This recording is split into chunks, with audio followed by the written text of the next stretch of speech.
දෙනාටම අද දවසේ මේ සියලුම දෙනා පාන්විලාන්ගේ බෝඩ්ඩු බෙලිට පත් විහාරස්ථානයේ පොය වැඩසටහනක නැත්නම් අද දවසේදී පොය වැඩසටහනක තවත් දේශනයක් සමග ඉතින් අද දවසේදී දහවල් දාණයෙන් පසුව පවත්වන ලබන ප්‍රථම ධර්ම දේශනාව සඳහා අපි තවත් ගෞරවයෙන් ආරාධනා කළා තියෙනවා බණ්ඩාරවැල මංගිස් ස්වාමීන් වහන්සේට සුපුරුදු පරිදි හැමදාම මේ අවස්ථාවේ දේශනාව මංගිස් සාම්තුල තමයි කරගෙන ගියේ. ඉතින් මම තවත් ගෞරවයෙන් ආරාධනා කරනවා කල්යාණ මිත්‍ර බණ්ඩාරවැල මංගිස් ස්වාමීන් වහන්සේට ධර්ම සාකච්ඡාව ආරම්භ කරන්න ලෙස. හොඳයි කියලා සන්නයි සිදු දෙනාටම මම හිතන ශබ්දේ පැහැදිලි ඇති සිදු දෙනාටම Recording in progress.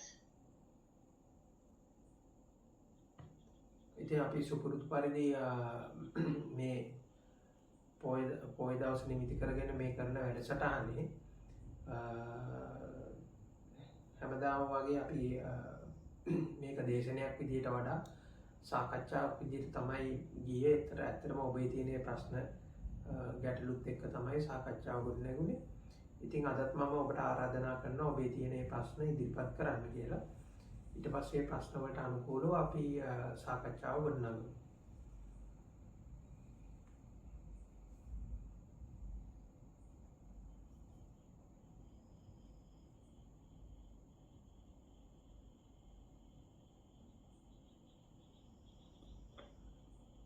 අවසරයි ස්වාමීන් වහන්සේ. ස්වාමීන් වහන්සේ ඇහෙනවද? ඔව් ඇහෙනවා. කියන්නේ. ස්වාමීන් වහන්සේ මේ දැන් අපි මේ මිය ගියාම අපේ චිත්ත ශක්තිය විශ්ව ශක්තියට එකතු වෙලා තිබිලා ඊට පස්සේ නැවත ඒ චිත්ත ශක්තිය ස්වභාවය අනුව ප්‍රතිසන්දියක් ගන්නවා කියන එක තිරිසන් හරි මනුස්ස හරි කියලා එහෙම ආදර්ශයක්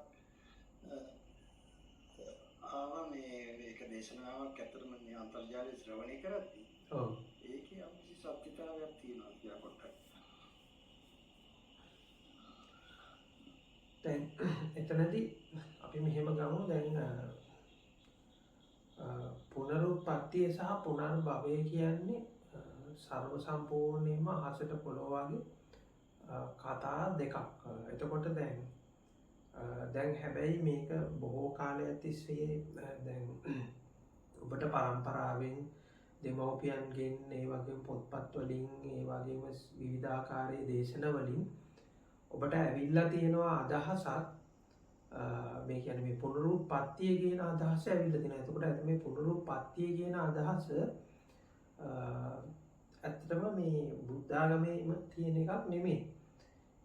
ඒක බුද්ධ ආගම නොවන බොහෝ ආගම්වල මේ පුනරුත්පත්තිය කියන සංකල්පය තියෙනවා. එතකොට දැන් හුඟක් වෙලාවට හුඟක් අයගේ අදහසක් තියෙනවා මේ පුනරුත්පත්තිය තමයි මේ බුද්ධ ආගමේ පදනම කියලා. ඒ කියන්නේ බුද්ධ ආගම කියලා කියන්නේ මේ පුනරුත්පත්තිය කියලා තමයි බොහෝ දෙනෙකුට තියෙන අදහස. එතකොට මේ පුනරුත්පත්තිය කියන්නේ දැන් ඔය කියන විදිහට පුනරුත්පත්තිය කියලා ගත්තාම මෙහෙම ඒ කියන්නේ ඒක කතා කරනවා තල 31ක් ගැන කතා කරනවා. එතකොට මේ තල 31 ඇතුලේ නැවත නැවත සත්‍යයක් නැවත නැවත උත්පත්ති ලැබමින් යන කතාවක් තමයි තියෙන්නේ. බොහෝ දෙනෙකුට තියෙන අදහස ඕක තමයි. බොහෝ දෙනෙකුට තියෙන්නේ මේ මිනිස්සෙක් වෙලා උපදිනවා, ඊළඟ අද්දවේ දෙවියෙක් වෙලා උපදිනවා, ඊළඟට ආය අපාය උපදිනවා. ඔන්න ඔහොම අදහසක් තියෙනවා. දැන් මේක පුනරුත්පත්ති සංකල්පය. එතකොට මේ පුනරුත්පත්ති සංකල්පය කියන එක තනිකර මේ බුදුදහම තුල විතරක් පවතින එකක් නෙමෙයි.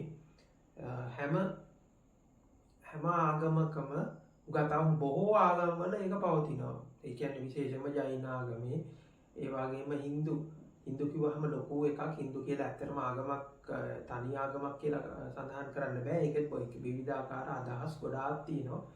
ඉතින් ඒකෙත් ප්‍රධාන වශයෙන් තියෙන අදහස තමයි මේ මෙහෙම මිනිසයා නැවත මරණයෙන් පස්සේ උප්පත්තිය ලබනවා කියලා.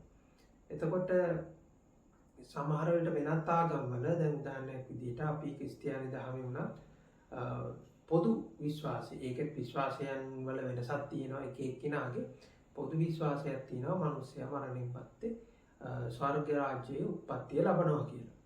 එතකොට දැන් ඕක පුනරුත්පත්ති අදහස. එතකොට පුනරුත්පත්ති අදහස කියන එක ඇත්තටම ඔබට ගන්න වෙන්නේ මේ ප්‍රත්‍යක්ෂයකින් නෙමෙයි.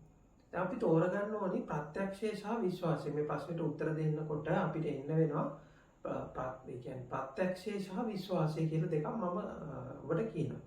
ප්‍රත්‍යක්ෂය සහ විශ්වාසය කියලා කියන්නේ දැන් අපි ඒක බොහොම නිකන් සරල උපමාවකින් ඒක ඔබට කියන්නම්කෝ. හිතන්න දැන් කවුරු හරි ඔබේ ඥාතියෙක් ඔබට කන්න කෑමක් හදනවා. ඒ කියන්නේ ඔබ බලාපොරොත්තු වෙන ඉඳලා රාත්‍රියට කන්න කෑමක් හදනවා. විශේෂ කෑමක්. ඉතින් ඔබට යන්න බැරි වෙනවා.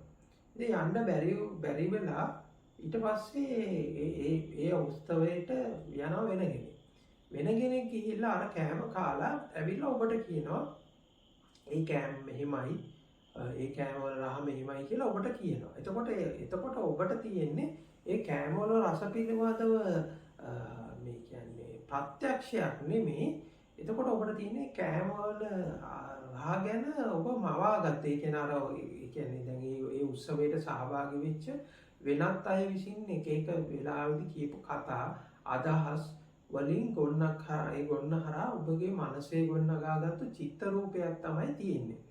එතකොට ඒක ඔබේ ප්‍රත්‍යක්ෂයක් නෙමෙයි. එතකොට ඒක ඔබ එක්තරා විදිහක විශ්වාසයකින් තමයි ඒක ගොඩනගාගෙන තියෙන්නේ.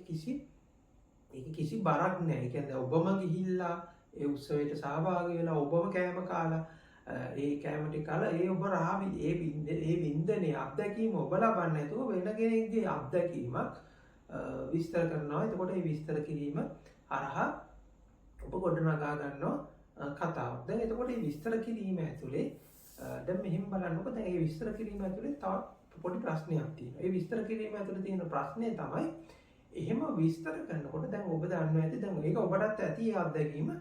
ඔබගේ අත්දැකීමක් ඔබ විස්තර කරනකොට ඔබ ඒකට කෑලි එකතු කරනවා. සමහර කෑලි හිතාමතාම හලනවා. තව ඒවා දැන් ටිකක් අර වැඩි දුම් අපි ඔය කියන්නේ අයිසින් දානවා කියලා.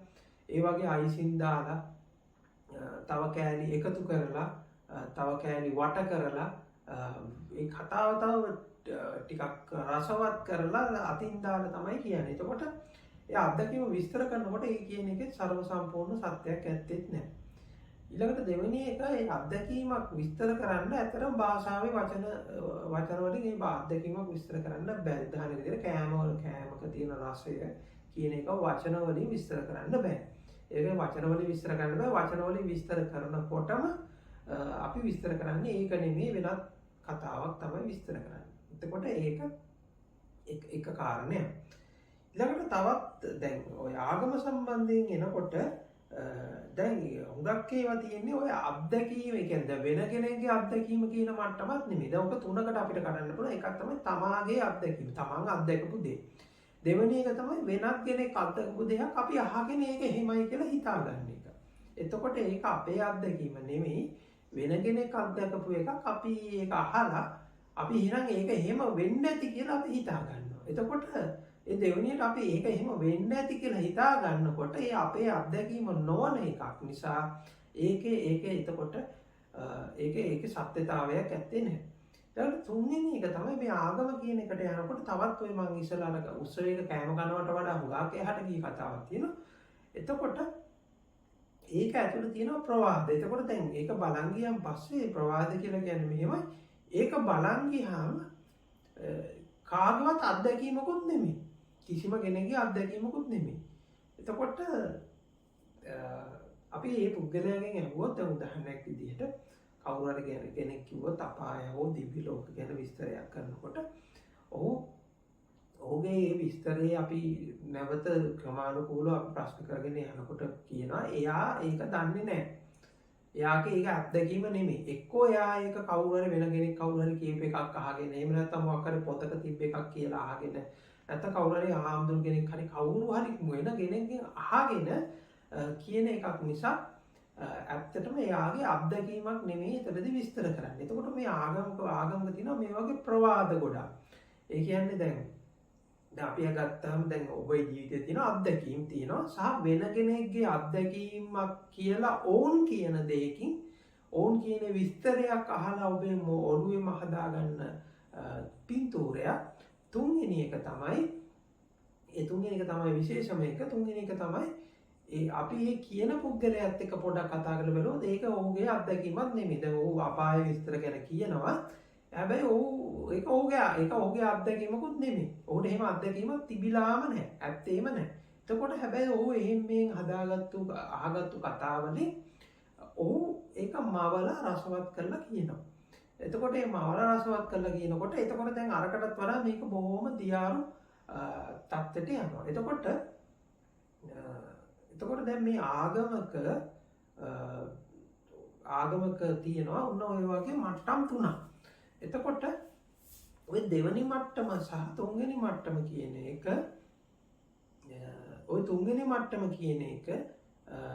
හරහා තමයි බොහෝ විශ්වාසයන් ගොඩනැගෙන්නේ. එතකොට මේ විශ්වාසයන් උදාහරණයක් විදිහට දැන් කවුරු හරි කියන්න පුළුවන් දෙවියන් වහන්සේ විසින් ලෝකය මැව්වා කියලා. එතකොට ඒක මවනවා දැකපු කෙනෙක් නැහැ. එහෙම දෙවියන් වහන්සේ කෙනෙක් මේ කියන්නේ ඉන්නවා කියලා දැකපු කෙනෙක් නැහැ. හැබැයි දැන් කවුරු හරි කෙනෙක් ඒක විශ්වාසය ඇතුලේ ඔහුගේ මනෝමය විශ්වාසය ඇතුලේ ඔහුගේ මානසික විශ්වාසය ඇතුලේ එහෙම දෙවි කෙනෙක් සහ ඒකේ මැවීමේ කතාව පිළිබඳ චිත්ත රූපයක් තියෙනවා. එතකොට ඒක නෑ කියන්නත් බෑ. ඒක විශ්වාස කරන පුද්ගලයාගේ ඇතුලේ එහෙම සංකල්පයක් තියෙනවා. එතකොට මේ ಭಾರತೀಯ සමාජය තුළ තිබුණා මේ විදිහේ කතන්දර ප්‍රවාද වලින් හැදිච්ච මෙහෙම 31 තලයක් පිළිබඳ විස්තර සහ අපාය දිව්‍ය ලෝක පිළිබඳ විස්තර තිබුණා. ඒක ඇත්තටම මේ බුද්ධ ආගමේ විතරක් නෙමෙයි බොහෝ ආගම්වල පදනම ඕකයි. බොහෝ ආගම්වල අපායක් හෝ දිව්‍ය ලෝකයක් ගැන කතා කරනවා. දැන් ඕක පුදු විශ්වාසයකින් තමයි ඔබට ගන්න වෙන්නේ. ඕක කවදාවත් ඔබට ප්‍රත්‍යක්ෂ කරගන්න වෙන්නේ නැහැ. ඕක විශ්වාසයකින් තමයි ඔබට ඒ කියන්නේ ඒක ඔබට මානසික රූපයක් ඕකෙන් මවා ගන්නව ඇරෙන්න ඔබ මොකක්වත් ඕකෙන් ගන්න වෙන්නේ නැහැ. දැන් අපි ඕක එතකොට මේ පුනරුත්පත්ති සංකල්පය කියන්නේ ඕක. ඊළඟට අපි ගමු පුනර්භව කියලා එක. පුනර්භව සංකල්පය කියන එක ගත්තන් පස්සේ පුනර්භව කියන එක ගත්තන් පස්සේ ඔබට පේනවා ඊට වඩා බොහෝම මේ සරල මට්ටමින් ඔබට තේරෙනවා. ඒක විශ්වාසයක් නෙමෙයි. ඒ කියන්නේ ඔබ වෙන කෙනෙක්ගෙන් අහගත්ත එකකුත් නෙමෙයි. ඒක වෙන කෙනෙක්ගේ අත්දැකීමක් කරා ඔබ හදාගත්ත එකකුත් නෙමෙයි. ඔබ අත්දකින්න දෙයක් තියෙනවා. මේ ඔබ අත්දකින්න දේ තමයි ඔබට පේනවා ඔබගේ එක සිතුවිල්ලක එක වෙලාවක එක සිතුවිල්ලක් ඇතුලේ ඔබ මවා ගන්නවා දිව්‍ය ලෝකේ. මේ දිව්‍ය ලෝකේ කියලා කියන්නේ අපි හිතමු බොහොම ඒ කියන්නේ දිව්‍ය ලෝකේ කියන්නේ එහෙම දිව්‍ය ලෝකයක්ම වෙනවා කියන එක නෙමෙයි. ඔබ මවා ගන්නවා බොහොම සතුටුදායක සැපදායක මනෝභාවයක් මවා ගන්නවා. මානසික ලෝකයක් මවා ගන්නවා. හරිද? අපි ඔය කියන්නේ මනෝ ගන්නවා කියලා. එතකොට මේ මනෝගැසීම හරහා ඔබ බොහොම සුන්දර ලෝකයක් මවා ගන්න. ඒ සුන්දර ලෝකේ ලස්සනට කෑම බීම තියෙනවා. එතකොට ඒක සමානව ඔබ රජ වෙලා ඉන්නවා, ජනාධිපතිලා වෙලා ඉන්නවා, ඇමතිලා වෙලා ඉන්නවා. එහෙම නැත්නම් ඔබ ආදරය කරන මේ කාන්තාව හෝ පුරුෂයා සමග ඉන්නවා. ඔබගේ පවුල සමග සතුටින් ඉන්නවා වගේ පේනවා. ඒ වගේ මේ වගේ මවාගත්තු එකක් තියෙනවා.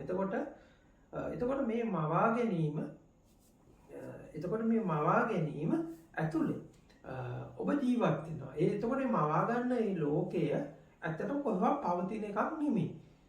හැබැයි මේ ලෝකයේ ඇතුලේ ඔබට අර දිව්‍ය ලෝක සැප දැනෙනවා. අපි කියන්නේ දිව්‍ය ලෝක සැප දැනෙනවා කියලා. එතකොට මේ මනෝභාවය ඇතුලේ ඔබට දිව්‍ය ලෝක සැප කියලා එකක් වගේ ඒක දැනෙනවා. ඒ මවා ගන්න මනෝභාවය ඇතුලේදී. ඊළඟට දැන් ඔබට බැලුවන් පස්සේ ඔබට පේනවා ඔබ ඒක අනිත් පැත්තට මවා ගන්නවා. ඊට පස්සේ ඔබ මවා ගන්නවා බොහොම දරුණු දේවල් ටිකක් ඔබ මවා ගන්නවා. එතකොට මේ බොහොම දරුණු දේවල් ටිකක් බොහොම දරුණු අත්දැකීමක් දරුණු කතාවක් ඔබගේ කියන්නේ ඔබ දන්න චරිත ටිකම අරගෙන තමයි මේක මවා ගන්න. එතකොට ඒක හරහා ඔබ පීඩාවටපත් වෙනවා. මේක මේ බාහිරින් එන පීඩාවක්වත් කොහෙන්වත් එන පීඩාවක් නෙමෙයි. ඔබගේ මානසිකව මනෝභාවය තුළ හලාගන්න මානසික ලෝකයේ තුළ මවාගන්න අපාය ඇතුළේ තමයි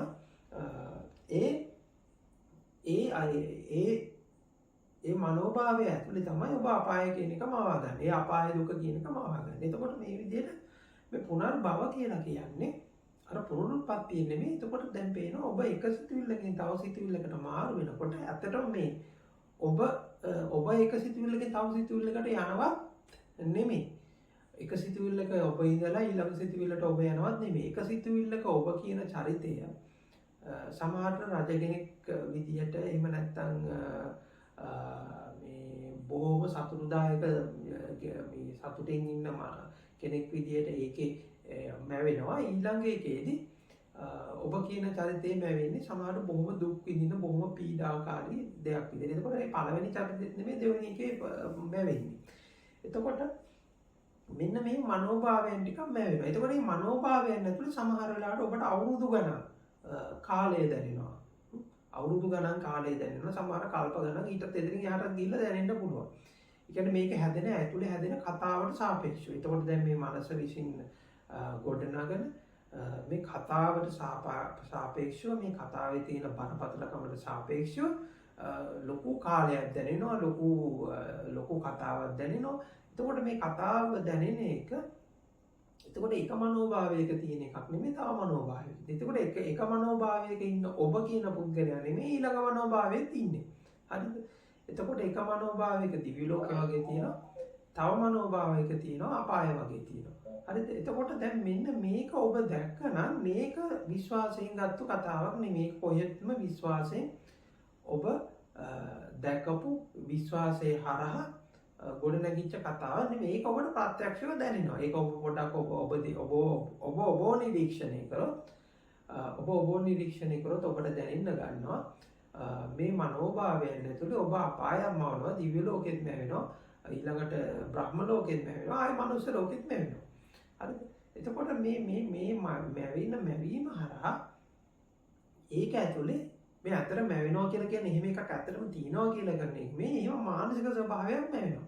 එතකොට මේ මානසික ස්වභාවය ඇතුළේ වෙලාවකට සතුටිනුත්, වෙලාවට දුකිනුත්, වෙලාවට උපේක්ෂාවනුත් නොයෙකුත් ආකාරයෙන් තියෙනවා. එතකොට දැන් මෙන්න මේ කතාව ඊට වඩා ඔබට අත්දකින්න පුළුවන් එකක්. එතකොට ඒක ඇතුලේ සමහර වෙලාවට ඊළඟ ඒක ඇතුලේ තියෙනවා දැන් ඊළඟ අත්බැව පිළිබඳ අදහස. එතකොට ඒ ඊළඟ අත්බැව පිළිබඳ අදහස තියෙන්නේ ඊළඟ අත්බැව තුල නෙමෙයි දැන් මේ හදන කතාව ඇතුලේමයි. දැන් ඔබගේ යම්කිසි හැදෙන ඒ චිත්ත රූපයක් ඇතුලේ තමයි මේ ඊළඟ අත්බැවක්, පෙර අත්බැවක්, ඊළඟට මේ නැවත ඉපදිලා ගිහිල්ලා බල්ලෙක් වෙලා උපදින එකක් හරි. ඒ උපදින බල්ලා වෙලා උපදින බල්ලා ඉන්නේ අර කතාව ඇතුලේ. අර චිත්තේ රූපේ ඇතුලේ. ඉතින් එතකොට ওই චිත්ත රූපේට තමයි එක විදිහකට නාම රූප කියලා කිව්වේ. එහෙම නැත්නම් ඔබට වායු විඥානය කියලා කියනවා. එහෙම නැත්නම් ඔබට සංකාරය කියලා කියනවා ওই චිත්ත රූපේට. එක කාර්ය විස්තර කරන්න පුළුවන්. ඉතින් ඕක ඇති වෙන්නේ අවිද්‍යාවෙන්. එතකොට ඒක ඇති වෙන්නේ අවිද්‍යාවෙන් කියනකට වඩා ඒක ඇත්තක් ලෙස ගන්න අවිද්‍යාවෙන්. ඒක සත්‍යයක් ලෙස ගන්න අවිද්‍යාවෙන්. ඒක සැබවින්ම පවතින එකක් විදිහට ගන්න අවිද්‍යාවෙන්. එතකොට දැන් මෙහෙම ස්වභාවයක් තියෙනවා. එතකොට දැන් පුනරුත්පත්ති කියන එක අභිභවා ගිහිලා පුනර්භවය කියන එක දකින්න ඕනේ. එතකොට පුනර්භවය කියන එක දකිනකොට ඒක අර විශ්වාසයකින් අර මේ ගන්න එකක් නෙමෙයි. ඒක ඔබ බොහොම ප්‍රත්‍යක්ෂයෙන්ම අත්දකින්න එකක්. එතකොට මේ ප්‍රත්‍යක්ෂයෙන් අත්දකින්න එකේ ඔබගේ මානසික ස්වභාවය දකිනකොට ඔබ ගැන සහ ඔබගේ මනස ගැන බොහොම කියන්නේ බොහොම කලින්ට වඩා හොඳ අවබෝධයකට පත් වෙනවා. එතකොට ඒකේ තියෙන රැවටීම ගැන අවබෝධයකට පත් වෙනවා. එතකොට මේ රැවටීම ගැන අවබෝධයකට පත් වෙනකොට ඔබට පේන්න පටන් ගන්නවා මේ මරණය කියන එකත් දැන් අපි දැන් කතා කරේ මරණය පස්සේ කතාවක්නේ. එතකොට මේ මරණය කියන එකත් ඔබ දැන් මේ වෙලාවෙම වාගෙන ඉන්න සංකල්පිත මරණයකින් තමයි ඔබ දුක් විඳින්නේ කියලා. එතකොට මේ සංකල්පිත මරණයක් මවාගෙන ඒ සංකල්පිත මරණයේ තියෙන කොහෙද කියලා ඔබ කොහෙවත් තියෙන එකක් නෙමෙයි. ඔබේම මනෝභාවය තුළ ඔබම මවා ගන්න අපාය තුළ තමයි මේ මරණය තියෙන්නේ. ඒ මරණය කියන සංකල්පය තියෙන්නේ. එතකොට මේ මරණය කියන ඒ සංකල්ප නිසා ඔබ දුක් විඳිනවා. එතකොට ඔබ දුක් විඳිනවා කියලා කියන්නේ ඒක ඇතුලේ ඒ මරණය කියන සංකල්පයේ අත්විඳින මම කියන සත්‍යය ඒක ඇතුලේ මම කියලා චරිතයකුත් ගොඩ නැගිලා දුක් විඳිනවා වගේ පේනවා. ඒ වගේම අනිත් පැත්තට ගිහිල්ලා ඉතින් වඩාත්ම වැදගත් වෙන්නේ මරණයෙන් පස්සේ කියන්නේ ඔබ ඉන්නවද ඔබ නැද්ද ඔබ පල්ලෙක් වෙනවද පූසෙක් වෙනවද කොහෙවත් යනවද කියන එකට වඩාත්ම වැදගත් දේ තමයි ඔබ මේක අල්ලගන්න තියෙන තැන. ඔබ මේ අවස්ථාවේදී ඔබ පවතිනවාද? මේ අවස්ථාවේදී ඔබ ඉන්නවාද? මේ අවස්ථාවේදී ඇත්තටම ඔබ ඉන්නේ මනුස්ස ලෝකෙකද? මොකද මනුස්ස ලෝකෙ කියලා කිව්වන් පස්සේ දැන් ඔබලට තියෙන අදහසක් තමයි මේ හැමෝම ඉන්නේ එකම මනුස්ස ලෝකෙක කියලා. හැබැයි ඔබ හොඳට බැලුවොත් පේනවා මේ ඔබ මනුස්ස ලෝකෙ කියලා කියන්නේ ඔබගේ අත්දැකීමට සාපේක්ෂව හදාගන්න මානසික ලෝකයක් තමයි මනුස්ස ලෝකෙ කියලා කියන්නේ. එතකොට දෙන්නේ කවදාවත් එකම මනුස්ස ලෝකෙක රැඳෙන්නේ නැහැ, පවතින්නේ නැහැ. දෙන්නේ ඉන්නේ මනුස්ස ලෝක දෙකක. ඉතින් එකම මනුස්ස ලෝකෙ කවදාවත් පවතින්නේ නැහැ. ඉතින් එතකොට ඒ වගේම හොඳට මතක තියාගන්න අර දෙන්නේ කියලා කිව්වට එක්කෙනෙක්ට තියෙන මනුස්ස ලෝකය ඒකත් අවස්ථා දෙකකදී එකම මනුස්ස ලෝකේ නෙමෙයි ඔබට හම්බෙන්නේ. ඉතින් එතකොට දැන් ඔබට තියෙන මනුස්ස ලෝකෙත් මායාවක් වෙනකොට අපාය දිවි ලෝකේ ගැන කුමන කතාවක්ද? එතකොට මේ දැන් ඉන්න ඔබ මම කියන කෙනත් මායාවක් වෙනකොට මරණින් මත්තේ ඉන්න මම ගැන මේ කවර කතාවද? අර අපි අර කතාවට කියන්නේ මේ මොනවාද මේ යකඩ මල්ලට මේ මොකද්ද මේ කියන්නේ මේ ගුල්ල ගෙවුවනම් වී මල්ල නොබලාම ඉස්කරපී කියලා වගේ කතාවක් තියෙනවා. ඒ වගේ අපි මේක දැන් මේ අවස්ථාවේදී මේ තියෙන ස්වභාවය ඔබ අත්දැක්කොත් ඒක තියෙන සැබෑ තත්ත්වය ඔබ ගවේෂණය කරගත්තොත් ඒක පරීක්ෂණය කරගත්තොත් ඔබට ඔය ගැටලුව ඉතුරු වෙන්නේ නැහැ.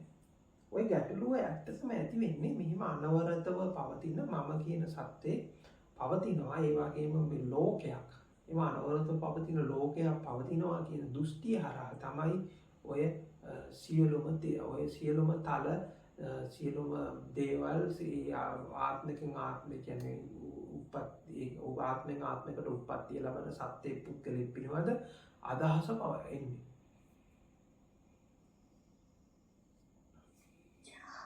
ස්වාමීන් වහන්සේ ප්‍රශ්න අහන්න. ඔව් අහන්න. ස්වාමීන් වහන්සේ වහන්සේගේම දේශනාවකින් තමයි මට මේ ප්‍රශ්නේ ආවේ. දැන් ඔබ වහන්සේ කිව්වා මේ අර සිතවිල්ලකින් සිතවිල්ලකට යන මමෙක් නැහැ. මේක අවිද්‍යා සංඛාර විඥාන නාම රූප නිසා ඇතිවන ධර්මතාවයක් කියලා.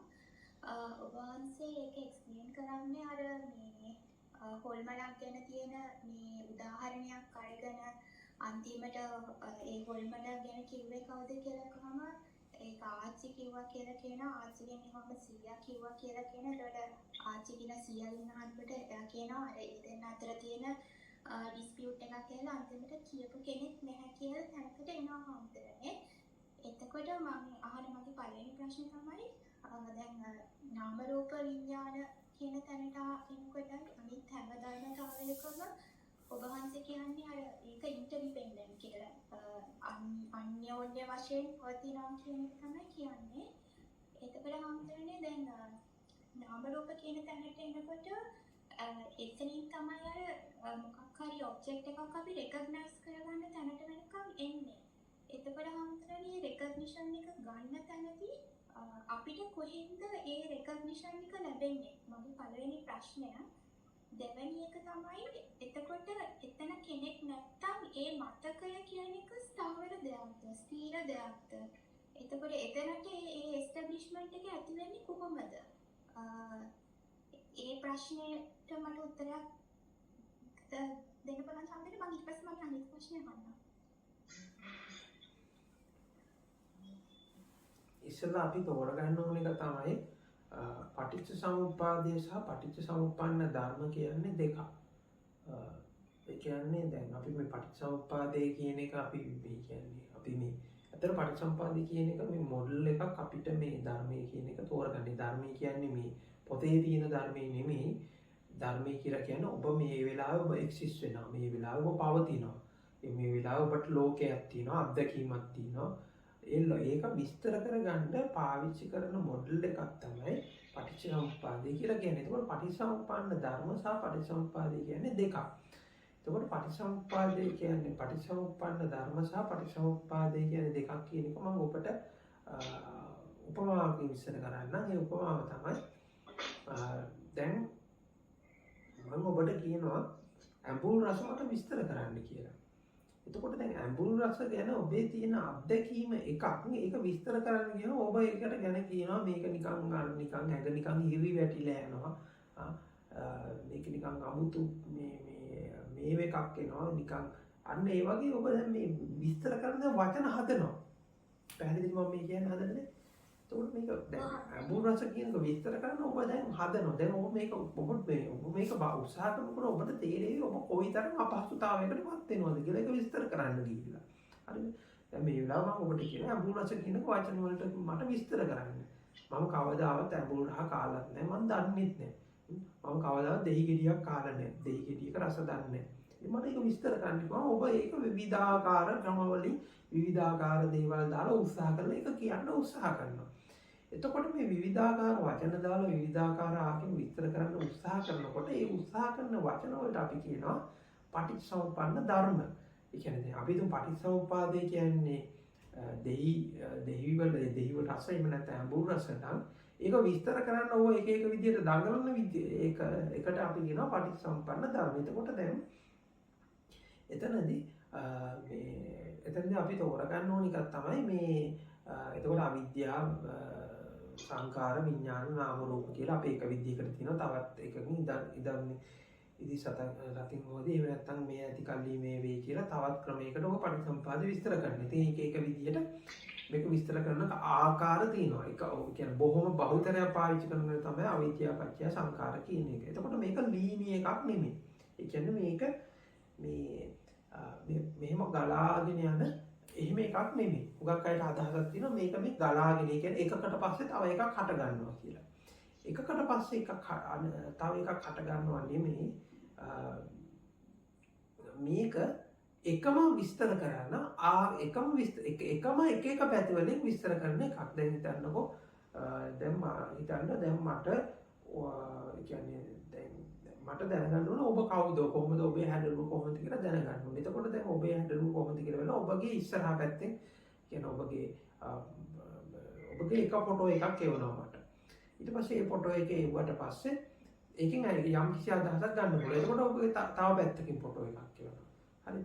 එතකොට ඒ පැත්තෙන් තවත් අදහසක් ගන්න පුළුවන්. මේ විදිහට ඔබගේ විවිධ අයිඩියා වලින් විවිධාකාරයෙන් විවිධ ඇන්ගල් වලින් එහෙම ෆොටෝ ගෙහුවාට පස්සේ ඔන්න දැන් මොකද්ද කවුද මේ කියලා අදහසක් එනවා. හරි ඊට පස්සේ දැන් ඒ වගේ එකක් තමයි දැන් ඊට පස්සේ ඒකක් මදි. ඊට පස්සේ දැන් ඔබගේ අධ්‍යාපන තත්ත්වය ඊළඟට ඔබගේ කොහෙද ඉපදුනේ ගම කොහෙද ආරාමයේ තවත් විස්තර ටිකක් ඕනේ. එතකොට දැන් මේ විස්තර ටික එකතු වුණාන් පස්සේ අන්න ඔබ කියන කවුද කියලා පොඩි අදහසක් ගන්න පුළුවන්. මම මේ උපමාවකදී කිව්වේ බොහොම ලෞකික උපමාවක් එක. ඒ වගේ තමයි මේ පටිසමුපාදය කියන එක විස්තර කරනවා මේ විදිහට එක එක ක්‍රමවලින්. එතකොට දැන් මේ අවිද්‍යාව කියන එක සංකාරයෙන් වෙන් කරන්න පුළුවන්ද කියලා එහෙම කියන්න බෑ. සංකාරය කියන එක නාම රූප වලින් වෙන් කරන්න පුළුවන්ද කියලා එහෙම කියන්න බෑ. නාම රූප වලින් සලආයතන වලින් වෙන් කරන්න පුළුවන්ද කියලා එහෙම කියන්න බෑ. එතකොට මේක එකම දේ විස්තර කරන්න තියෙන ක්‍රමයක්. ඉතින් ඕක දැන් මේ බොහෝ දෙනෙක් ඕක නිතරම අහන නිසා මම ඕක අද පොඩ්ඩක් ඕක විස්තර කරන්න මෙන්න මේ විදිහට. ඒ කියන්නේ දැන් ඕක දැන් අවිද්‍යාව කියන්නේ බොහොම පැහැදිලිව නොදැනුවත්කම. ඒක නොදැනුවත්කම එහෙම නැත්තම් මේ කියන්නේ මෝඩකම. ඒ කියන්නේ නොදැනුවත්කම මෝඩකම රැවටීම වගේ අදහසක් තමයි අවිද්‍යාව කියලා කියන්නේ. ඒක දැන් මම මෙහෙම උපමාවකින් මම මෙහෙම කියන්නම්කෝ. පොඩක් ඔක තෝරගන්න. දැන් අපි හිතමු මම මේ වෙලාවේදී කියනවා රාජ්‍යලිය කියලා. ඒක රාජ්‍යලිය කියලා කියනවා. ඒක රාජ්‍යලිය කිව්වහම දැන් මම රාජ්‍යලිය කියලා අදහසක් අරගෙන තියෙනවා. ඒ කියන්නේ මම අදහසක් අරන් තියෙනවා පොත්පත් වලින් අහගත්තු කතා වලින් හරි ටීවී ඒ කියන්නේ අපි හිතමු ඔය තියෙන්නේ මොනවාද මේ ඇනිමල් ප්ලැනට් බලලා හරි එහෙම නැත්නම් මම කොහේ හරි කැලේ යනකොට දැකපු එකකින් හරි ඊළඟ මම අහපු විස්තර වලින් මම රාජ්‍යලිය කියලා මම කතා කරලා මගේ අත්දැකීම එතකොට ඒ විස්තර කරන්න මම රාජ්‍යලිය කියලා නමක් හදාගෙන තියෙන රාජලිය කියලා පොදුවේ සම්මතයක් හදාගෙන තියෙනවා. එතකොට දැන් මම රාජලිය කියලා ඔබත් එක්ක කතා කරනවා. ඉතින් ඔබත් එතකොට ඒ රාජලිය කියන්නේ මේ කුරුල්ලෙක් නෙමෙයිමයි කියලා ඔගේ විස්තරය දැන් ඔබයි මමයි කතා කරනවා. හරිද? එතකොට දැන් මම කතා කරන රාජලිය ගැන නෙමෙයි ඔබ කතා කරන්නේ. හරිද? එතකොට මට රාජලිය කියලා තියෙන චිත්ත රූපේ නෙමෙයි ඔබට රාජලිය කියලා තියෙන්නේ. එතකොට දැන් අපි දෙන්නම දැන් ඔබ එක කතා කරනකොට කතා කරන්නේ දැන් මෙහෙම පොදුවේ ඉන්න රාජලියෙක් ඉන්නවයි කියලා හිතාගෙන. අපි දෙන්නටම පොදුවේ රාජලියෙක් ඉන්නවා කියලා හිතාගෙන තමයි අපි මේ කතා කරන්නේ. මම මේ උපමාව ඔබට තේරෙන්නේ නැති උපමාව මොකක්ද කියලා. එතකොට දැන් ඔබට ඉන්නේ වෙන රාජලියෙක්. ඒ කියන්නේ ඔබ රාජලියෙක් වුණාම ඔබට තියෙන අදහසයි රාජලියෙක් වුණාම මට තියෙන අදහසයි අදහස් දෙකක්. ඒ කියන්නේ එක මවා ගැනීම දෙකක්. එතකොට දැන් මේක පොදුවේ අපි කතා කරනකොට එකක් කතා කරනවා වගේ පේනවා. එකම දෙයක් ගැන කතා කරනවා වගේ කියලා. එතකොට දැන් මේ එකම දෙයක් ගැන තමයි මේ කතා කරන්නේ කියලා ඔය තියෙන අදහස මුලාවක්. ඒක මුලාසහගත අදහසක්. එතකොට දැන් ඔය මුලාසහගත මම එක තැනක එක උදාහරණයක් විතර අවිද්‍යාව කියන එකට කිව්වේ. ඔක තවත් විස්තර කරන්න පුළුවන්. එතකොට මේ මුලාව, ඒ රැවටීම.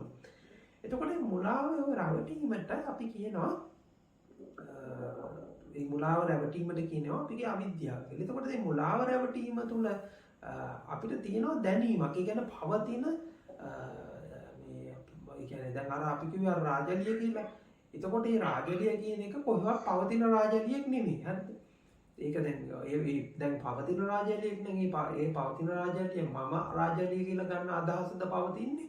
ඔබ රාජලිය කියලා ගන්න අදහසද පවතින්නේ? හරිද? එතකොට ඒක කියන්න බෑනේ. එතකොට ඒ රාජලිය පවතින්නේ නැහැ, මේ රාජලිය පවතින්නේ නැහැ. හැබැයි අදහසක් තියෙනවනේ එහෙම රාජලිය කොහේ හරි ඉන්නවයි කියලා.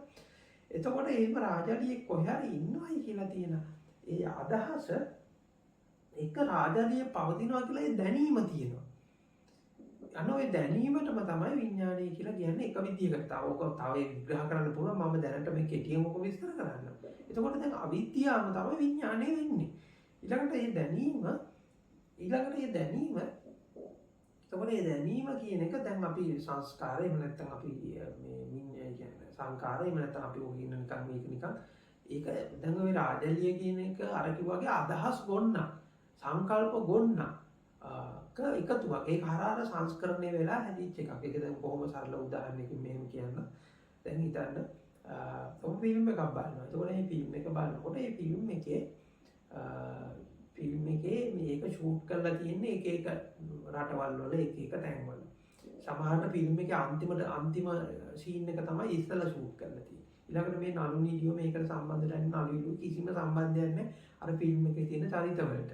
ඒ වගේම මේගොල්ලන්ගේ සැබෑ රූපෙත් නෙවෙයි. මේගොල්ලෝ මේකප් කරලා මේව කරලා දාලා ඊට පස්සේ ඕක ඇතුලේ CGI effects දාලා තියෙනවා. ඕකට වෙනම sound effects දාලා තියෙනවා. වෙන ඒවා දාලා තියෙනවා. මේ වගේ මේ ගොන්නකින් හැදිච්ච ඔහෙත්ම නැති දැන් අපි તો ෆිල්ම් එකේ තියෙන චරිත ඉන්නවද කොහේ හරි ඒගොල්ලෝ තාම කනවා ඇද්ද බොනවා ඇද්ද නිදා ගන්නවද කියලා අපිට කියන්න පුළුවන්ද? එහෙම කියන්න බෑනේ. ඒ ෆිල්ම් එකේ ඉන්න චරිත තාම ඉන්නවද? එයා ඉපදුනාද? එයා මැරුණාද? එයා දැන් කොහෙද ඉන්නේ? එයා දැන් මේ වෙලාවේ මොනවා කරනවද? දැන් එහෙම කියන්න බෑනේ. ඒකෝට මේක මේ කතාව හරහා වෙන කතාවම මුලාවක්. ඒ වගේම තමයි මේ මුලාසහගත මේ විඤ්ඤාණ මේ දැනීම. එතකොට දැන් මම ඉස්සර කිව්ව රාජලිය කිව්වා වගේ ඒක ඒ වගේ නිකන් එඩිට් වෙච්ච එකක්. ඒක ඇත්තටම සැබවින්ම පවතින නොවේ. ඉතින් එතකොට ඒකම තමයි ආයේ නාම රූප කියලා කියන්නේ. එතකොට නාම රූප කියලා කියන්නේ ඉතින් ආයේ මේ චිත්තද රූපයක එක චිත්තද රූපයක්. හැබැයි චිත්තද රූපයක් විදිහට යමක් පවතිනවා. දැන් නෑම නෙමෙයි. හරිද? රාජලිය කියන කෙනෙක් එහෙම හොයාගන්න බැරි වුණාට ඊට පස්සේ දැන් මේ රාජලිය කියලා අදහසක් තියෙනවා. ඒ මුලාසහගත අදහසක් තියෙනවා. ඒ අදහස මානසික රූපයක්, චිත්තද රූපයක්. එතකොට මේ මානසික රූපේ චිත්තද රූපේ පවතිනවා. එතකොට ඒක තමයි නාම රූප කියලා විස්තර කරන්නේ. තව අපි නාම රූප කියලා ආයෙ දෙකට කඩලා විස්තර කරන්න පුළුවන්. මම දැන්ට මේ කෙටියෙන් ඕක විස්තර කරන්නේ. එතකොට දැන්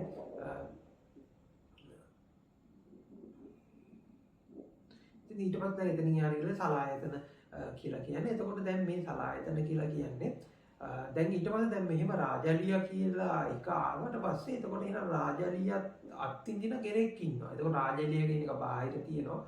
රාජලිය කියන අත්විඳින මම ඉන්නවා. එතකොට දැන් මමත් ওই වගේම තමයි. දැන් මම කියලා කිව්වට පස්සේ දැන් මම මේලා වංගී සාමුදුරුවෝ කියලා කියන්නකෝ. එතකොට වංගී සාමුදුරුවෝ කිව්වන් පස්සේ මේ ඔබට තියෙන අදහසයි ආයෙ දැන් මේ තව කෙනෙකුට තියෙන අදහසයි එකක් නෙමෙයි. එකම රූපයක් නෙමෙයි. හරිද? එතකොට දැන් ඒ වගේ දැන් මේ මම දැන් ඔබ පැත්තෙන් ආයෙ මම කියලා ගන්නකො රාජලිය අයින් කරලා මම කියන එක දාන්නකො. එතකොට මම කියන එකත් අර වගේ ඒ රාජලිය වගේම තමයි. එතකොට දැන් මේක හරහා ඊළඟට අදහසක් එනවා මේක විස්තර කරගන්න මේක බාහිරින් ඉන්න රාජලියෙක් ඉන්නවා ඒක අත්විඳින පුද්ගලයෙක් ඉන්නවා ඒකට අත්විඳීමේ ක්‍රියාවලියක් තියෙනවා කියලා අපි තව විස්තර කරන තව කතා ටිකක් දාගන්නවා. ඉතින් ওই විදිහට ඔය තව විස්තර කරන්න පුළුවන්. ඉතින් එතකොට ඕක ඇතුලේ තමයි කාලය කියන එක පවතින්නේ. ඕක ඇතුලේ තමයි අවකාශය කියන එක පවතින්නේ. ඉතින් ඕක ඇතුලේ තමයි භෞතිකය කියලා එන්නේ. දැන් ඕක ඇත්තටම ඕක විස්තර කරන්න කියලා තමයි භෞතිකය කියලා එක හදාගන්න එක. ඉතින් ඔන්න ওই විදිහට මේක සරලව විස්තර කරන්න පුළුවන්. දැන් ඔබ ඉස්සෙල්ලා කිව්වා අර මේ මොනවාද මේ අර ආච්චිගෙන් අහන්න කිව්වම සීයාගෙන් අහන්න කියලා හොල්මන් කතාව. ඉතින් ඔය වගේ හොල්මනත් ගැන තමයි මේ කතා කරන්නේ. එතකොට මේ රාජලිය ගැන කතා කරත් මම ගැන කතා කරත් ඔබ ගැන කතා කරත් වෙන මොකක් හරි යම්කිසි දෙයක් එකී නොකී යමක් වේ නම් ඒ සියල්ල ගැන කතා කරනකොට කතා කරන්නේ ওই විදිහට හොල්මනක් ගැන කතා කරන විදිහට තමයි. මට දෙවෙනි ප්‍රශ්නේ දැන් ආයෙ අහන්න වෙයි.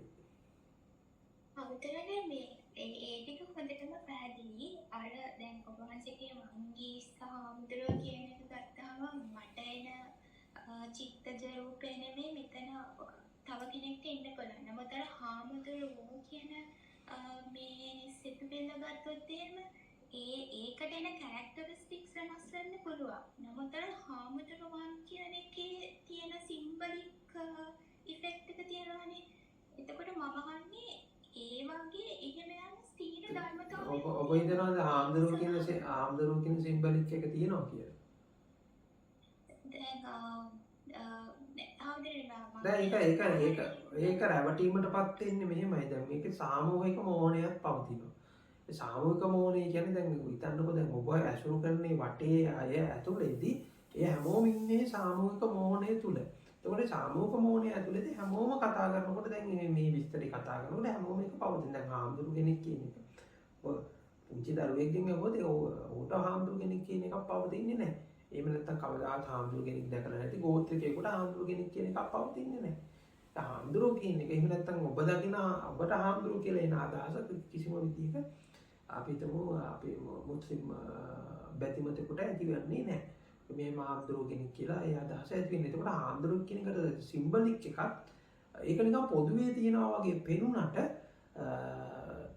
ඒ ඇත්තට මේක පොදුවේ පවතිනක් නෙමෙයි.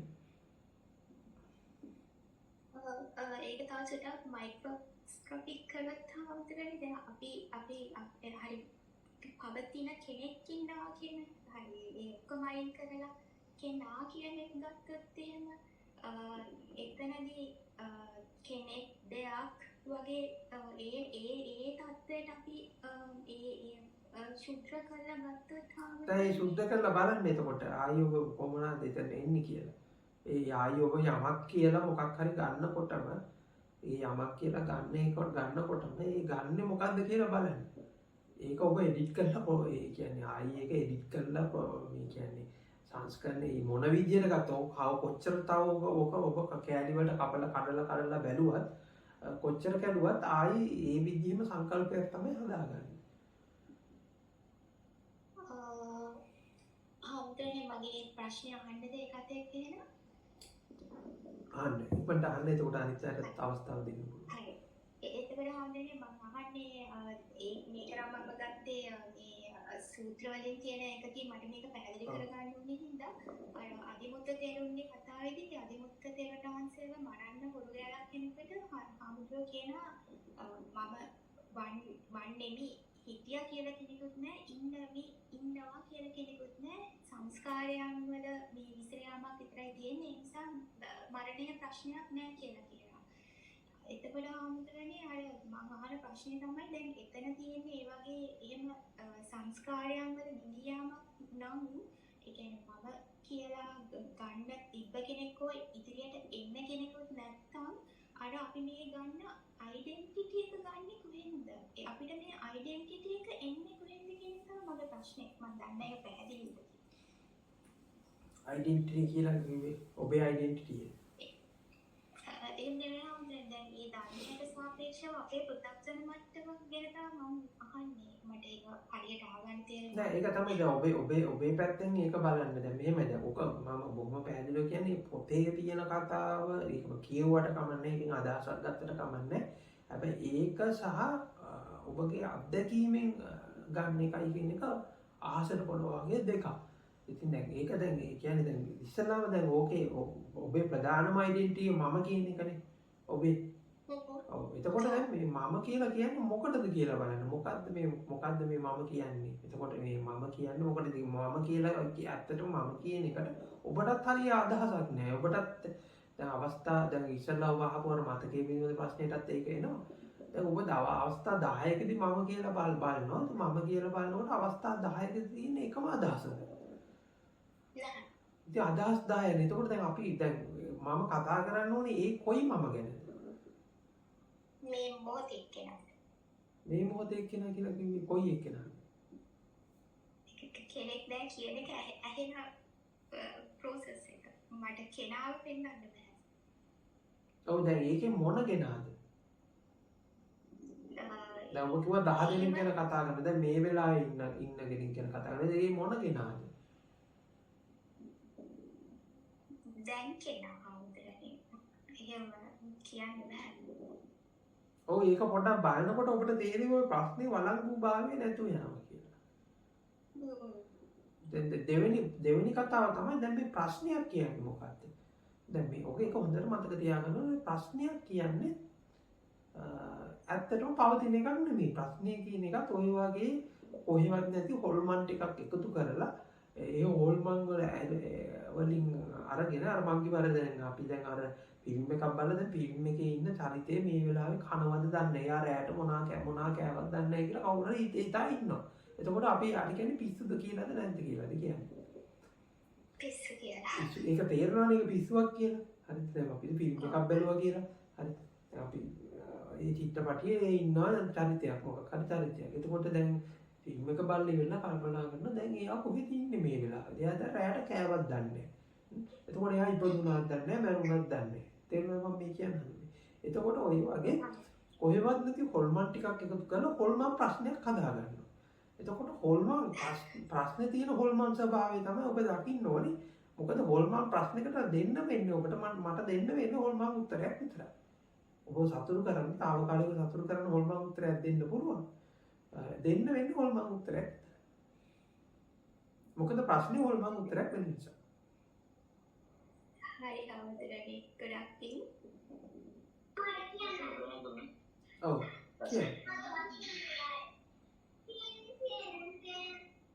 අවසරයි ඔව් කියන්නේ. සයින්වන්ස මේ මට තියෙන ප්‍රශ්නේ තමයි දැන් අපිට දැනෙනවා, පෙනෙනවා, ඇහෙනවා නැත්නම් එතනදී වෙන්නේ අපි මොලේට යන්නේ කරන්ට් එකක් වගේ තත්ත්වයක්. දැන් මේ කොහොම කරත් මේ කරන්ට් එකකින් කියන දේවල් ටිකක් නේ අපු අපිට මේ දැනෙන්නේ අපි හිතන්නේ ඔක්කොම මේ කරන්ට් එකට සාපේක්ෂවනේ. ඒකට ඒ කරන්ට් එකට අනුව මේ ඇදෙන මුළු ඔක්කොම මේ ටික ඔක්කොම බොරුවක්. ඒ වගේ මේ කරන්ට් එකයි කියලා කියන එකත් ඒකෙන්මනේ කියන්නේ ස්වාමීන් වහන්සේ. ඔව්. සාමෝලේ කියන්නේ. කරන්ට් එක මොලේ කියන එක ඔක්කොම එතකොට මේ සියල්ලම බොරුවක් සහ ඒ දැනුම ඒ සියල්ලම දේ බොරුවක් කියලා තේරෙනවා ස්වාමීන් වහන්සේ. වෙයි දැන් මේ අර එතන ඒ දැනෙන ස්වභාවයක් තියෙනවනේ. ඒ කරන්ට් එක හරියම දැනෙන ස්වභාවය මනුස්ස අපි සාමූහික මොහොතකට ලක් වෙලා තියෙන අපිට දැනෙන ස්වභාවයක් තියෙනවා ස්වාමීන් වහන්සේ. ඒ ස්වභාවය ඒ සිද්ධිය අනුව ටික වෙනස් අපේ අර සම්මුති මරණයේදී ටික වෙනස් වෙන්න පුළුවන්. වෙනස් වෙලා වෙනත් අපිට කියන්නේ වෙනත් අපිට මේ තිරසන් සත්තුන්ට දැනෙන ස්වභාවයේ මට්ටමට අපිට දිවක් කනක් නාසයක් ඉවත් පිළිගන්න මේ මරණයක් අවශ්‍ය වෙන්නේ දැන්ටත් ඔය තිරසන් ස්වභාවය අත්දකින්න. සයින්නාට ඒකේ අර අපිට කොහොමකට වඩා ප්‍රමාණයක් වෙනෙන ඒ වගේ මට්ටමක් දක්වා ඒක වෙනස් ඒ සියල්ලම අවිද්‍යාවෙන් මේවයි. කරලා දෙන එකක් දැනටත් ඔබ පවතින ලෝකයක නෙමෙයි ඉන්නේ. දැන් ඔබම දැන් ඔබ කියපු ප්‍රශ්නෙම ඔබ ඉස්සෙල්ලා කියපු ප්‍රකාශනයෙන් ඔබ කියපු ප්‍රශ්නේ නිෂේධනය වෙනවා. හරිද? දැන් ඔබ කිව්වා මේක මේ අර අපි කිව්වා බ්‍රේන් එකේ තියෙන ඉලෙක්ට්‍රික් පල්ස් වල එකක් තමයි තියෙන්නේ. ආයේ මේ බ්‍රේන් එකක් තියෙනවා කියලා කියන්නේ ඒ ඉලෙක්ට්‍රික් පල්ස් එකකින් මේ ඉලෙක්ට්‍රික් පල්ස් එකක් තියෙනවා. ඒකත් කියන්නත් බෑ අන්තිමට කියලා. ඊට පස්සේ දැන් ඒ තැනට ඇවිල්ලා ඔබ දැන් අහනවා එහෙනම් දැන් ඒක එතනින් මේක මෙහෙම ගිහිල්ලා ඒක ඉවරුනාන් පස්සේ තව මොකක් හරි එකක් එනවද කියලා. ඉතින් ඒකත් ඉතින් තව ඉලෙක්ට්‍රික් පල්ස් එකක්. නැත්නම් ඒකත් තේරුණාද මම කියන්නේ? ඔව්.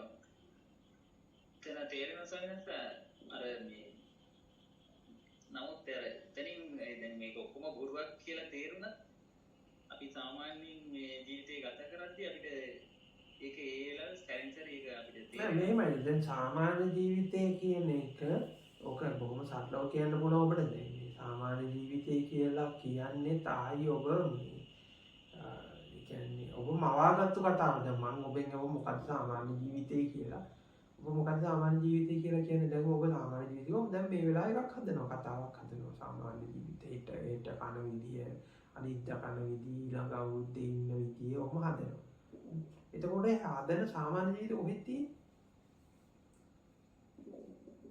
කතාව අමතක වෙමින් තමයි සාමාන්‍ය ජීවිතේ තියෙන්නේ නිතර තේරෙනවද හරි දැන් ඕක දැන් මම සාමාන්‍ය ජීවිතය කියන එක හරි ඒක අරගෙන ඒක තියෙනවායි කියලා අරගෙන මම ඔබට කොහොමද සරලව කියන්නේ සාමාන්‍ය ජීවිතේ සාමාන්‍ය විදිහට ඉන්න අසාමාන්‍ය වෙන්න හදන්නේ නැතුව ඉන්න එච්චරයි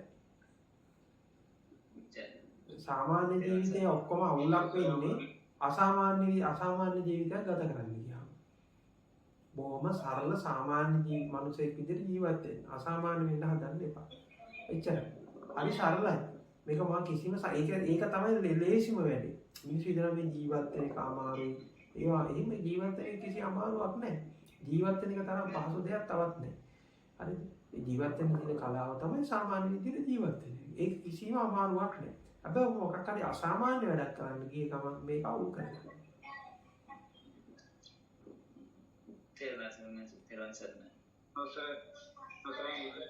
ඔව් හාමුදුරනේ මේ මට තියෙන ප්‍රශ්නේ මේ වගේ එකක් මම උදාහරණයක් ගන්නම්. හාමුදුරනේ යම් පුද්ගලයෙක් අපි හිතමු නිදාගෙන ඉන්නවා කියලා. එයාට වෙන කෙනෙක් කතා කරොත් නිදාගෙන ඉන්න පුද්ගලයාට මුලින් ටිකක් දෙන්නට කතා කරොත් එයාට නිදාගෙන ඉන්නට ඇහෙන්නේ නැහැ. හැබැයි එයාම ඒ වටේම හයියෙන් කිව්වොත් කෑ ගහලා කිව්වොත් නිදාගෙන ඉන්න පුද්ගලයාට ඇහෙනවා. මට තියෙන ප්‍රශ්නේ හාමුදුරනේ එන්නේ මේ ආරම්භණය නම් බාහිරින් ආරම්භණයක් එනවා නම් මේ ආරම්භණය තීව්‍රතාවය මේ බලපානවා මේ අරයට සිතක් පහළ වෙනවා මට තියෙන ප්‍රශ්නය අඳුරන්නේ මේ ඒක වෙන්නේ කොහොමද කියන්නේ දැන් ඒක දැන් තීව්‍රතාවයේ බලපානවා කියලා ගත්තොත් ශබ්දයේ ඒකට බාහිරින් භෞතිකව ශබ්දයක් ඇතිුණායි කියන තැනට අපිට යන්න වෙනවා මට අමුතුවෙන් පොඩ්ඩක් ඒක මේ චුට්ටක් පැහැදිලි කරගන්නවා දැන් ওই පුද්ගලයා ඉන්න බාහිරද අභ්‍යන්තරේ ඔය නිින්දෙන් හැරෙන පුද්ගලයා ඉන්න බාහිරද අභ්‍යන්තරේ දැන් ඔය නිින්දෙන් හැරෙන පුද්ගලයා ඉන්න බාහිරද අභ්‍යන්තරේ මට පැහැදිලි නෑ දැන් ඔය නිින්දෙන් හැරෙන පුද්ගලයා ඉන්නේ බාහිරද අභ්‍යන්තරේ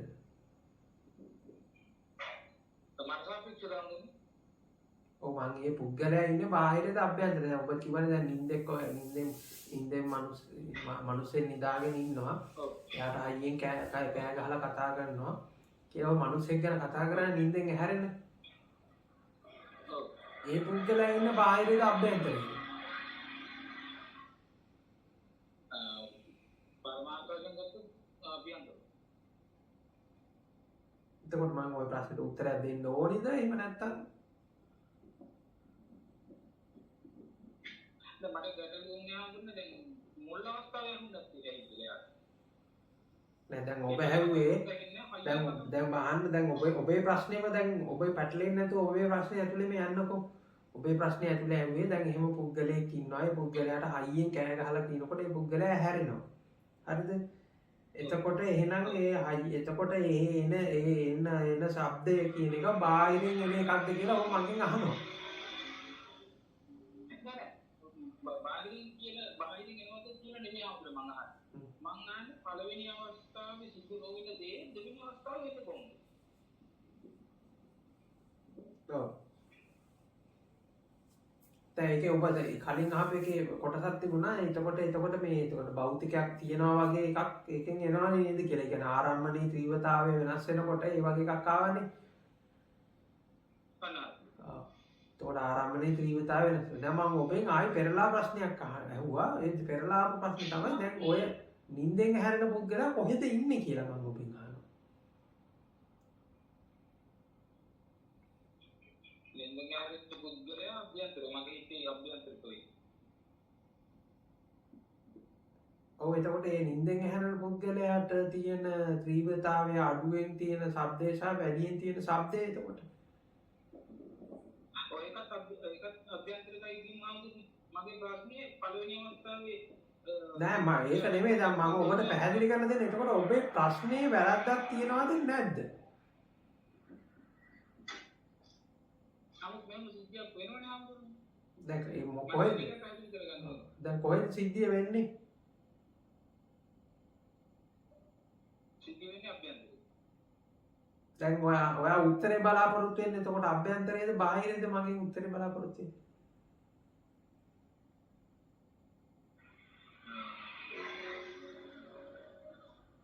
මට ඕනේ ආමුදින්නේ මෙතන මේ දැන් ආයතනයේ ක්‍රියාත්මක වීමක් වෙනවනේ ආමුදින්නේ.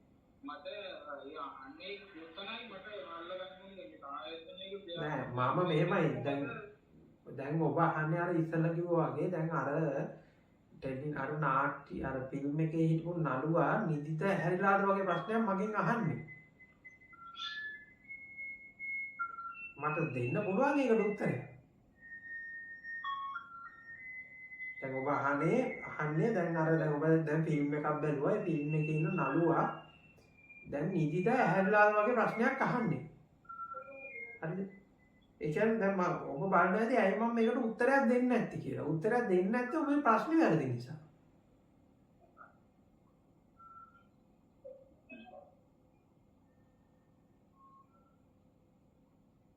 මට තාම එක දැනගන්න පුළුවන්.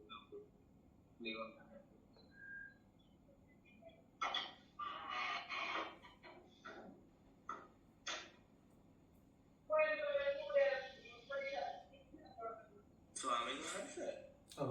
පැහැදිලිව ඇහෙනවද? ඔව් ඇහෙනවා කිය. ස්වාමීන් වහන්සේ මට තියෙන ගැටලුව තමයි මේ සියල්ලම නිකන් ෆිල්ම් එක වගේ වෙනවා නම් වෙනවා කියලා අපිට දැනෙනවනේ. එහෙමනම් ඇයි අපි මේ ෆිල්ම් එකෙන් පෙන්නන චරිතයක් වගේ දෙයක් අපි අපේ චරිතයක් වගේ දෙයක් අපි ඒකට ඇලිලා ඒකම කරන්නේ.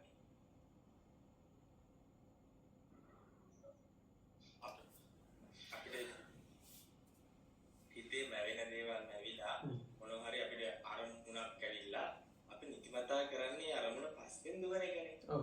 බණ අහලා අපි ඒක දැනුවත්භාවයෙන් තිබ්බත් නෑ බොහෝ ඒක ප්‍රබලතාවය එහෙමයි. ඒ කියන්නේ දැන් මේ එතන අපි තෝරගන්න ඕන එකක් තියෙනවා මේ නවීන් එතන තෝරගන්න ඕන එක තමයි පළවෙනි එක තමයි එහෙම වෙන්නෙම අර දැනුවත්භාවය නැති නිසා. එක තමයි එහෙම වෙන්නෙම දැනුවත්භාවය නැති නිසා. ඉතින් ඒක පිළිගන්න. ඒ කියන්නේ ඒක දැනුවත්භාවය නැති නිසා තමයි එහෙම වෙන්නේ. අනිත් එක ඒක වැරද්දකුත් නෙමෙයි. ඒක වැරද්දක් කියලා ගන්න එපා ඒක. පළවෙනි එක තමයි දැන් මේ බැඳීමක් කියලා එකක් දැනෙන එක, බැඳීමක් කියන එකක් ඇති වෙන එක, සිතවිල්ලක් කියන එකක් තියෙන එක, ඒක ඔබේ පාලනයේ තියෙන එකක් නෙමෙයි. දැන් මෙන්න මේ මම උදාහරණයක් කියන්නම්කෝ. හරිද? දැන් ඔබ පාරේ ගමන් කරනවා කියලා. මම මේ උදාහරණයක් කියන්නේ. උදාහරණේ මේ කතාව තෝරනම දැන් පාරේ ගමන් කරනකොට ඔබ ඉස්සරහින් අපි තුමු මේ සුන්දර තරුණියක් යනවා. ඒ සුන්දර තරුණියක් යනකොට ඔබට ඒ අමුතු හැඟීමක් ඇති වෙනවා. හරිද? එතකොට දැන් ඒ හැඟීම ඔබ ඇති කරගත්තද ඒ අවස්ථානුකූලව ඇති වුණා. ඒක අවස්ථානුකූල ඇති වුණා. ඒ කියන්නේ ඒක ඔබ ඇති කරගත්ත එකක් නෙමෙයි අවස්ථානුකූල ඇති වුණා. ඊළඟට දැන් ඒ කාන්තාව දිහා බලාගෙන යන්න ගිහිල්ලා ඔබ තව මිනිස්සෙක්ගේ ඇඟේ හැප්පෙනවා. හරි. එතකොට ඒ හැප්පිලා ඒ මිනිස්සයා ඔබට හොඳ අපි තුමු හොඳ කුණුහරුපෙන් බනිනවා කියලා. හරි. එතකොට බනිනකොට දැන් ඔබට මේ බැනුමත් එක්කම ඔබට එනවා ලොකු ඒ කියන්නේ ලොකු තරහක් ආවේගයක් එනවා. එතකොට දැන් අර කලින් තිබ්බ එක නෑ. හරිද? එතකොට එතන තිබ්බ ඒ අවස්ථා සම්බන්ධය අනුව ඒ අවස්ථානුකූලව ඉස්සෙල්ලා මෙහෙම අදහසක් ආවා. දෙවනුවට තිබ්බ අවස්ථානුකූලව තව මොකක්ද ආවේ මෙහෙම අදහසක් ආවා. තේරුණානේ මං කියන එක මනෝභාවයෙන් දෙක. එක වෙලාවක දැන් මෙහෙම මනෝභාවයක් ආවා තව වෙලාවක මනෝභාවය. එතකොට දැන් ඔබට බලනවා අපේ බලනකොට තේනවා මෙහෙම හේතු ඒ තියෙන හේතු වලට අනුකූලව තමයි මනෝභාවය කියන එක එන්නේ. පැහැදිලිද මම මේ කියන එක? ඒ කියන්නේ සිටුේෂන් එකත් එක්ක ඔව්. සිටුේෂන් විදියට. ඔව් ඒක දැන් ඔබ හදන එකක්ද? ඒක ඔබ හදන එකක් නෙමෙයි. දැන් ඕතන ප්‍රශ්නේ තමයි ඔබ මේක ගන්නවා. දැන් මේ ඔබ කියන වචනේ මම මේ සම්මුතිය අර්ථයෙන් කියන්නේ. ඔබ ගන්නවා මේක මම කරන එකක් සහ මේක මගේ එකක් කියලා. එතකොට දැන් ඔබ ඒකට අයිති. ඒ කියන්නේ දැන් අර පළවෙනියට ඇති වෙච්ච අවස්ථාව ඒක මගේ එකක් කියලා එක්කෝ ඒක පවත්වන්න යනවා එහෙම නැත්නම් ඒක නැති කරන්න යනවා. හරිද? දෙවනියට ආව එක්කෝ මනෝභාවයත් ඒක මගේ එකක් කියලා අරගෙන ඒක එක්කෝ ඔබ පවත්වන්න යනවා ඒක නැති කරන්න යනවා. එතකොට මේක අවස්ථානුකූලව හට ගන්න අදහසක් තමයි තියෙන්නේ. එතකොට ඒක අමුතුවෙන් ඒක නැති කරන්න දෙයක්වත් නැහැ. ඒක පවත්වන්න දෙයක්වත් නැහැ. ඒක අවස්ථානුකූලව හට ගන්න එකක් විතරයි. එච්චරයි. ඒක මොකුත් විශේෂ දෙයක් නැහැ. එතකොට හාමුදුරනේ ඒක මට වෙච්ච එකක්වත් ඒක මම කරන එකක්වත් නෙමෙයි. ඒක සිටුේෂන් එකම ඇති වෙන දෙයක්. ඔව්. හිතන්න කියලාද කියන්නේ හාමුදුරනේ? හිතන්න කියලා නෙමෙයි මං කියන්නේ මුලින් ඕක බලන්න. ඕක තව උඩට යනකොට තව විග්‍රහ වෙනවා. දැන් ඒක මම මුලින් කරපු විග්‍රහය දැන් කට්ටිය බලන්නේ මුලින් කරපු විග්‍රහය දැන් කරපු විග්‍රහය දෙකක් කියලා මම දැන් කලින් ප්‍රශ්නේ ආපු කෙනාට ওই වගේ ප්‍රශ්නයක්ම ඇහුවේ මම එයාට ප්‍රශ්නෙට උත්තරයක් දුන්නෙම නැහැ. හැබැයි දැන් ඔබ අහුවාම පස්සේ මම ඒක එහෙමයි කියලා අරගෙන ඔබට උත්තරයක් දුන්නා. එතකොට දැන් ඒක ඉස්සලා බලන්න ඒක දැන් ඒ කියන්නේ දැන් මොනවාද මේ එතනදී බලන්න දැන් මේ කියන්නේ දැන් ඔය සිතුවිල්ලක් කියන එකක් ඔබ ගොඩ නගනවද? ඔබ හදනවද සිතුවිල්ලක් කියන එකක්? ඔබට හදන්න පුළුවන්ද? ඒක දැන් අපි ගත්තොත් අපි බාහිරේ එකක් නිසා ආව කියලා හිතෙන්නේ මට මම කියන ඉඳනේ දර ඒ බාහිර තියෙන දේ නෑ ඊට පස්සේ දැන් ඕක ඊට පස්සේ ඕක විග්‍රහ කරගන්න කියලා තමයි අපි මේ බාහිරයක් අභ්‍යන්තරයක් මම ඔය ඔක්කොම ටික දාගන්නේ. ඒක විස්තර කරගන්න ගියේ. අන්න ඒක ගොඩක්ම තියෙනවා. ඔව් අර මොඩල් එක වගේ බනට දැම්මම පස්සේ තවත් මේ කම්ප්ලිකේට් වෙනවා. බන කියන්නේ මොඩල් නෙමෙයි හොඳට මතක තියාගන්න. දැන් මේ හොඳට මතක තියාගන්න ඒ කියන්නේ දැන් මම ඔබට දෙන්නේ දෘෂ්ටියක් විතරයි. හරිද? ඒ කියන්නේ මම පවා ඔබට දෙන්නේ එක්තරා විදිහක දෘෂ්ටියක්. එතකොට ඒ දෘෂ්ටිය පදිංචි වෙන්න එපා. ඒකෙන් කරන්න ඕනේ ඔබේ තියෙන දෘෂ්ටිය කඩා ගන්න එක මිසක් ආයේ මේ මම දෙන දෘෂ්ටිය ඔළුවේ දාගන්න එක නෙමෙයි. තේරුණාද මම මේ කියන්න හදන්නේ? ඒ කියන්නේ දැන් ඕක මම උපමාවකින් කිව්වොත් දැන් ඔබ රතු පාට සන්ග්ලාස් දෙකක් දාගෙන ඔබ ලෝකේ දිහා බල රතු පාටයි කිය ඉන්නවා. හරිද? ඊට පස්සේ මම ඔබ ළඟට එන වෙලාව හිමීට කතා කරලා පොඩ්ඩක් ඉතින් ආගේ තොරතුරු විස්තර කියලා මෙන්න මේ මගේ ළඟ තියෙන හොඳ කණ්ණාඩි දෙකක් කියලා දෙනවා කියලා. ඒක රතු පාටේ මේක නිල් පාට එකක්. ඒකත් හරි ෂෝක් පොඩ්ඩක් නිකන් මේක මං කියනකොට පොඩ්ඩක් දාගෙන බලන්න කියලා කියනවා. හරිද? එතකොට ඒක ඔබ දාගත්ත ගමන් ඔබට පේනවා මොකද මේ රතු පාට කියලා හිතන් ඉඳපු එක මහා මෝඩකමක්. මෙච්චර දවසක් මම රතු පාට කියලා දා හිතන් ඉඳපු එක මහා මෝඩකමක්. හැබැයි දැන් ඔබ ගත්තොත් ඒ නිල් පාට ඇත්තයි කියලා. එතකොට හරියද? ඒතරදී ආපහු එකට එතකොට මේ ධර්මයේ කියන්නේ නිල් පාට කණ්ණාඩියක්. එතකොට එතකොට ධර්මයේ කියන නිල් පාට කණ්ණාඩිය අවශ්‍ය වෙන්නේ රතු පාට කියන එක බොරුවක් කියලා තෝරගන්න මිසක් නිල් පාට ඇත්තක් කරගන්න නෙමෙයි. ඒතකොට මේ මම බණක් කියනකොටත් දෙන්නේ දෘෂ්ටියක්. ඒතකොට ඒ දෘෂ්ටියක් ඒ දෘෂ්ටියක් දෙන්නේ. එතකොට ඒ දෘෂ්ටිය ඒ අවස්ථානුකූලව ඒ පුද්ගලයාට සාපේක්ෂව දෙනවා. ඉතින් සමහරවිට කට්ටිය හිතන්නේ මම සමහර ප්‍රශ්නවලට උත්තර දෙන්නේ නැහැ. ඒ උත්තර දෙන්නේ නැති එක තමයි උත්තරේ. ඒ උත්තර දෙන්නේ නැත්නම් ප්‍රශ්නේ පොඩ්ඩක් තව එයාට තෝරගන්න බලන්න. එතකොට උත්තර දුන්නේ නැති වුණාම ඕගොල්ලෝ බලන්න ඕනේ ප්‍රශ්නේ මොකද්ද වැරද්ද කියලා හොයන්න බලන්න. ආවුනේ තව ගැටලුවක් තියෙනවා අර අපේ මේ ක්‍රියාවලිය අමතක වීම සිදු වෙනවානේ. දැන් ඔය කරුණ වුණත් අපිට ටික වෙලාවකදී ටික දවසක් ගියත් පස්සේ අමතක වෙනවානේ. ඒකට හේතුව ඒක දෙකක් තියෙනවා. දැන් අමතක වීම දැන් ඕක මම බොහොම සම්මුති උත්තරයක් කියලා කියන්නම්කෝ. දැන් මෙහෙම හිතන්නකෝ. දැන් ඔබේ අපි කියන පාප මිත්‍ර සේවනය කියලා වහලා තියෙනවානේ. හරි. දැන් හිතන්නකෝ දැන් ඔබේ යාළුවෝ ටිකක් ඉන්නවා. අපි දැන් ඔබ බොහොම සම්මතාර්ථයෙන් කියන පාප මිත්‍රෝ ටිකක් ඉන්නවා කියලා.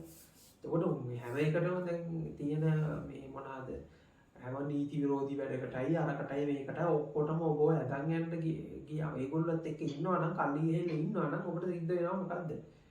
අකමැත්තෙන් වුණත් මොකද්ද වෙන්නේ? ඒකට මේ ඒකතු වෙනවා. හරි. හරි. එතකොට දැන් ඔබ මේ පරිසරයෙන් අයින් වෙලා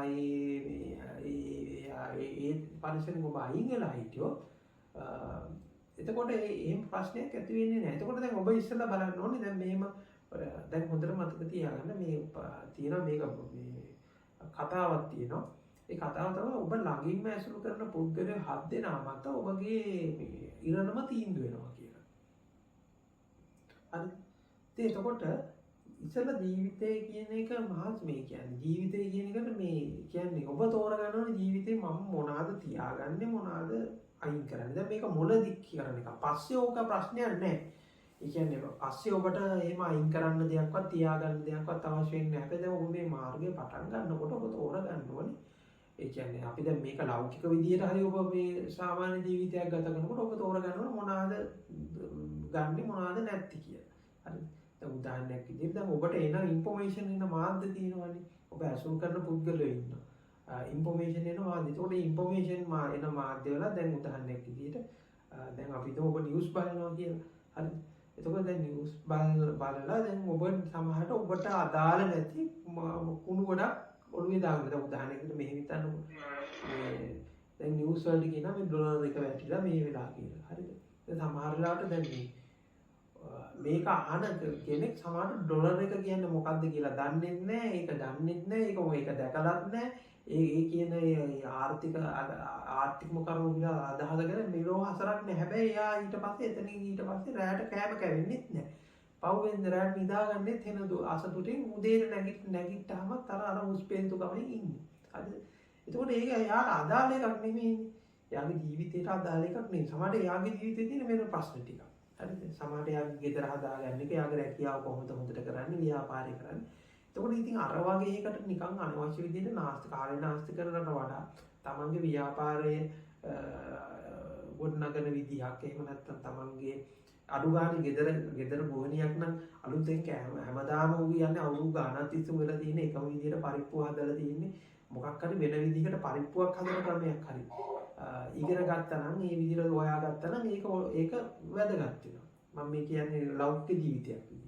ඒ වගේම තමයි කිසිම තේරුමක් නැති කියන්නේ කිසිම තේරුමක් නැති පුද්ගලයෝ ඔයගොල්ලන්ගේ ජීවිතය ඇතුලේ ඉන්නවා. ඉතින් එතකොට අර තමයි ඇසුරු කරන පුද්ගලයෝ හරි ළඟින් ඇසුරු කරන පුද්ගලයෝ ගැන පොඩ්ඩක් බලන්න ඉතින්. එතකොට ඒක ඇතුලේ ඔබේ කතාව තීරණය වෙනවා. එතකොට ඉතින් අර ඒක තමයි කිව්වේ අර පාප මිත්‍ර සේවනය සහ කල්යාණ මිත්‍ර සේවනය අතර තියෙන වෙනස. ඕක එක පැත්තක්. හැබැයි ඕක තව කෙනෙකුට වෙනස් කරන්න පුළුවන් දෙයක් තියෙනවා. ඒ වෙනස් කරන්න පුළුවන් එක තමයි අර බාහිර තියෙන මොකක්වත් ඒ ඉන්ෆෝමේෂන්වත් මොනවාවත් ඒව වෙනස් කරන්න යන්නේ නැහැ. Google වෙනස් කරන්න යන්නේ නැහැ. තමන් වෙනස් වෙනවා. ඒ කියන්නේ තමන් හොඳ කියන්නේ තමන් කල්යාණ මිත්‍රෙක් වෙනවා හැමෝටම. තමන්ගේ පැත්තෙන් එනර්ජි එක විහිදෙන විදිහට ඉන්නවා. එතකොට තමන්ගේ පැත්තෙන් එනර්ජි එක විහිදෙනකොට ඔබගේ බාහිර පරිසරය කියන එකත් ඒක ඉබේම වෙනස් වෙන්න පටන් ගන්නවා. ඉබේම කිසිම එතකොට ඇත්තටම සමහර ඔබගේ මිත්‍රයෝ හිත මිත්‍රයෝ පරිගය හැදිලා යන්න පුළුවන්, අලුත් අය එකතු වෙන්න පුළුවන්. එච්චරයි. එතකොට මේ ඒක අර කියන්නේ ඔබ කියන්නේ ඔබ ඉන්න මානසික ස්වභාවයෙන් ඇතුළේ තමයි මේ ඔක්කොම ඇදලා ගන්න. ඉතින් ඔබ කියන්නේ ඔබගේ මානසික ස්වභාවයේ තියෙන අවුල නිසා ඒකට ගැළපෙන අය තමයි මේ ඔබ වටා රැස් වෙන්නේ. ඔබගේ මානසික ස්වභාවයට ගැළපෙන. ඒකට අදාළ ඉන්ෆර්මේෂන් තමයි ඔබට එන්නේ. දැන් ඔක බලන්න දැන් ඔබ YouTube එකේ සර්ච් කරලා වීඩියෝ බලනවා ඉතින් එතකොට දැන් YouTube එක ඔබට සජෙස්ට් කරන්න මොනවද? ඔබ කියන්නේ ඔබගේ මානසික ස්වභාවයේ තියෙන වීඩියෝස් තමයි ඔබට සජෙස්ට් කරන්නේ. හරි. එතකොට ඔබ ඒකේ මානසික ස්වභාවයට ගැලපෙන පුද්ගලයෝ තමයි ඔබට ඒක එකතු වෙන්නේ. ඒ යාළුවෝ ඒ සිටුේෂන් තමයි එතකොට හැබැයි ඔබගේ මානසික ස්වභාවය අභ්‍යන්තරින් වෙනස් වුණාට පස්සේ ඒ ඔක්කොම වෙනස් වෙනවා. ඒ සර්ව සම්පූර්ණ කතාවම වෙනස් වෙනවා. ඒ සම්පූර්ණ පරිසරය ඔක්කොම වෙනස් වෙනවා. ඉස්සෙල්ලා හැබැයි දැන් ඕක ඔබගේ පැත්තට මම කියන්නේ ඉස්සෙල්ලා දැන් ඔබගේ ජීවිතේ බලන්න ඔබ මොනවාද මේ කන්ටිනියු කරන්නේ මෙන්න මේ ටික කන්ටිනියු කරනවාද එහෙම නැත්නම් ඔබ ඊට වඩා තමන්ගේ ජීවිතේට අඩු ගානේ ලෞකිකව හරි දිනු වෙන්න පුළුවන් පැත්තකට මොකක් හරි ඒ පැත්තට හරි මොන හරි ගන්නවා එහෙම කරනවා නම් ඔබ අනිවාර්යයෙන්ම ඔබගේ අනවශ්‍ය දේවල් වලට ගත කරන මේ එනර්ජි එක නාස්ති කරන එක නවත්තලා දාන්න ඕනේ. ඒ වෙනුවෙන් නිකන් කාලය වැය කරන එක අතහැරලා දාන්න ඕනේ. ලෞකිකව හරි දිනු වෙනවා. ඉතින් ආධ්‍යාත්මිකත්වයට මාර්ගයේ එක විදිහකට ඒකම තමයි කියන්නේ ඔබගේ කල්යාණ මිත්‍ර සම්පත්තිය ඇතුළේ පුළුවන් තරම් ඉන්න එක. ඉතින් එතකොට කල්යාණ මිත්‍ර සම්පත්තිය ඇතුළේ ඉන්නකොට මේක තව පැහැදිලි වෙනවා. තව සුද්ධ වෙනවා. ඉතින් ඒකෙදි තමන්ගේ අර අභ්‍යන්තරයේ තියෙන සුද්ධවන්තභාවය හදා ගන්නවා. දැන් ඔතනදී දැන් සමහර අය ඇවිල්ලා දැන් මේ මානවින්නේ ඇවිල්ලා කතා කරනවා මට. ඒක කතා කරනකොට කියනවා ඉතින් තාම මේ මගේ වයිෆ් මාව අල්ලන් ඉන්නවනේ, ළමයි අල්ලන් ඉන්නවා, අම්මා තාම අල්ලන් ඉන්නවනේ. මං කියන්නේ ඒ කවුරුත් ඔබව අල්ලන්නේ නැහැ. ඔබ අල්ලන් ඉන්න නිසා තමයි ඔවුන් ඔබව අල්ලන් ඉන්නේ. ඒ කියන්නේ දැන් ඔබ මේ පැත්තෙන් අල්ලන් ඉන්න ගිහින්ද තමයි අනිත් පැත්තෙන් දෙයක් අල්ලගෙන ඉන්නේ. ඒ ඔබගේ මානසික ස්වභාවය වෙනස් වෙනකොට නිරන්තරයෙන්ම අනිත් අයගේ මානසික ස්වභාවයත් වෙනස් වෙනවා. මේක මේ දෙපැත්තේ එක පැත්තක් මේ තනියෙන් කරන්න බෑ මේක. ඒක ඔබගේ මානසික ස්වභාවය ඇතුලේ ඒක තියෙනකන් අනිත් පැත්තේ මානසික ස්වභාවය තියෙනවා. ඒක ඔබගේ මානසික ස්වභාවය නිදහස් වෙනකොට ඒ කියන්නේ ඔබට තියෙන මේ අනවශ්‍ය බැඳීම් ඒවා ඔක්කොම ඉබේම නිදහස් වෙලා යනවා. ඔබගේ මානසික ස්වභාවය නිදහස් නැත්නම් මේ රටේම නැති ප්‍රශ්න ටික ඇවිල්ලා ඔබේ ඔළුව උඩට කඩන් වැටෙනවා. පැහැදිලි ස්වාමීන් වහන්සේ හරියට මේකත් හරි. තෙරුවන් සරණයි ස්වාමීන් වහන්සේ. ඔව්. ඔබ වහන්සේට ඇහෙනවද? ඔව් කියන්න මාෂි. ස්වාමීන් වහන්සේ මම අර එහෙම ලොකුවට පාලි ගැනවත් එහෙම ලොකුවට නම් දන්නේ නැහැ. හැබැයි අර ඔබ වහන්සේ කලින් දේශකයන් වහන්සේලාගේ කියලා මම අහලා තියෙනවා. ඊට මාස 5ක් විතර කලින් මේ අර ඔබ වහන්සේගෙන් චුට්ටක් අහද්දී ඒ කියන්නේ අර බාහිරටත් නැතුව අර අභ්‍යන්තරයේ තියෙන අවුල ඒක සම්පූර්ණට අර ඔබ වහන්සේ අර කියන ධර්මය කියන දේදී අර වචන වලින් අර ඒ එන දැනීම තියෙන්නේ. ඔව්. අනේ ඉක්කොරණ කියන යම අර එතෙන් එහෙම ඇවිල්ලා අන්තිමට අර ඔබ වහන්සේ කිව්වා සංඥා මාත්‍රයක් විතරයි කියලා අර එතන ටිකක් ස්ටක් වුණා වගේ ටිකක් කන්ෆියුස් ගතියක් වගේ ආවා. ඒත් දැන් මටම ආයි කියන්නේ ඒ දැනීම ආය බලද්දි එතන චුට්ටක් නිකන් මට කියන්න තේරෙන්නේ නැහැ. අර ඇත්තන්ට උදාහරණයක් දෙකල විඥාන ඊට පස්සේ රූපයෙන් තොර විඥානයක් කියන්නත් බෑ. කියනවට වඩා එතන නිකන් අර මට කියන්න තේරෙන්නේ නැහැ. අර ඒකත් එක්ක අන්තිමට අර ඔබ වහන්සේ කියන එකේදී අර මට යම්කිසි ගොඩනැගීමකුත් මේ වෙලාව අර සංඥා මාත්‍රයක් විතරයි කියන තැනින් චුට්ටක් ස්ටක් වුණා. චුට්ටක් මට පැහැදිලි ස්වාමීන් වහන්සේ මම අර එහෙම ගොඩක් දන්නේ මම ඒ වෙලාවේ අහපු දේ විතරයි මට උනේ. මෙහෙමයි මාෂි. ඔබට පාලි භාෂාව වත් සංස්කෘත භාෂාවවත් එහෙම නැත්නම් අඩුම ගානේ සිංහල භාෂාවවත් ඔබට අවශ්‍ය නැහැ ධර්මයේ කියන එක තෝරගන්න. ධර්මයේ කියලා කියන්නේ ඇත්තටම දැන් ඔබ කියන්නේ දැන් ඔබට දැන් මේ අත්දැකීමක් තියෙනවා ලෝකයේ සහ ඔබ මේ පවතිනවා කියන අත්දැකීම. ඉතින් ඒක විග්‍රහ කරගන්න ඔබ භාවිතා කරන කුමන හෝ භාෂාවක කුමන හෝ සංකල්ප ටිකක් හරහා ඒක තෝරගන්න පුළුවන්. දැන් මම කතා කරන්නේ සමාජයේ විවිධාකාර මට්ටම් වල අයට. එතකොට ඒ අය අතරේ අවුරුදු ගණනාවක් තිස්සේ ධර්මයේ හදාරපු අය ඉන්නවා. ඒ ධර්මයේ කියලා කියන්නේ මම මේ ධර්මයේ කියලා කියන්නේ මේ අර පොතේ තියෙන ධර්මයේ. එතකොට ඒ අය පාලිත් ඉගෙනගෙන සූත්‍රත් කියවලා ඒවත් අරගෙන එහෙම කතා කරන පිරිසක් ඉන්නවා. එතකොට ඒ අය කතා කරනකොට මම මේ භාෂාවේ ටිකක් ගන්නවා. එතකොට තව පිරිසක් ඉන්නවා ඒ අය කිසිම ආකාරයකින්ම සූත්‍රයක්වත් කියවලා නැහැ. එහෙම පාලි භාෂාවක් වැඩනවත් මොනවත් අදහසක් නැහැ. එතකොට එහෙම කතා කරනකොටත් එක එක්කිනා කතා කරන විදිහකට අනුව වෙනස් වෙන උදාහරණයක් විදිහට මාත් එක්ක වෛද්‍යවරයෙක් කතා කරනවා නම් මම එයා පේෂන්ට් කෙනෙකුට ට්‍රීට් කරන විදිය උදාහරණයකට අරගෙන ඒක උපමාවකට අරගෙන එයා ඒ දන්න ඒ ඇතුලේ ඒ පරිසරයේ ඇතුළත් එක්ක තමයි සංවාදයේ ගොඩනැගෙන්නේ. එතකොට දැන් ඔබත් එක්ක කතා කරනකොට සමහර විට ඔබේ තියෙන මේ බෑග්ග්‍රවුන්ඩ් එක ඒ සමහරට මම නිකන් අහනවා. ඒ නිකන් අහන්නේ මට අදහසක් ගන්න ඔබ ඒ කියන්නේ ඔබ ගොඩනගෙන සංකල්ප මොනවාද කියලා ඔබ වටා ගොඩනගෙන තියෙන සංකල්ප මොනවාද කියලා. එතකොට ඒ ටික හරහා තමයි මේක තෝරගන්න ඕනේ. එතකොට දැන් ඊට අමතරව දැන් ඔබට අදාළ නැති ඒ වගේ මොකක් හරි එකක් කොහේ හරි කොහෙලා හරි මගේ අතින් කියවුනොත් ඒක ඉතින් කරුණා කරලම ඒක අයින් කරලම දාන්න. ඒ කියන්නේ ආයෙ හිතන්නවා හොයන්නවත් යන්න අවශ්‍ය නැහැ. මොකද ඒක අවශ්‍ය කෙනෙක් ඉන්නවා. ඒක ඔබ ඒ කියන්නේ ඔබ එහෙම මේ ඔබට ඒක ඇත්තටම අදාළ නැහැ. ඒක ඔබ නිකන් වෙන්නේ ඔබ නිකන් අනවශ්‍ය දැනුමක් ඔළුවේ මවා ගන්න එක තමයි. ඉතින් සංඥාව කියලා කියන්නේ ඉතින් ඔබට දැනගන්න ඕන නම් මම කියන්නම් ඒක සංඥාව කියලා කියන්නේ එක විදිහකට ඒ කියන්නේ ඒක අපි ඒක නිකන් ගුණයක් වගේ කියලා ගමු. ඒ කියන්නේ දැන් ඔබ කියන ක්වොලිටි එකක් ඒ කියන්නේ හැම එකම තියෙනවනේ. අපි තුමු දැන් මෙහෙම මේ දැන් ඔබට මගේ අත පේනකොට ඔබ නිකන් එක තද බවක් ඒක ඝන ස්වභාවයෙන් තියෙන තද එකක් වගේ එහෙම එකක් එනවනේ. එහෙම අදහසක් එහෙම ක්වොලිටි එකක් තියෙනවා කියලා.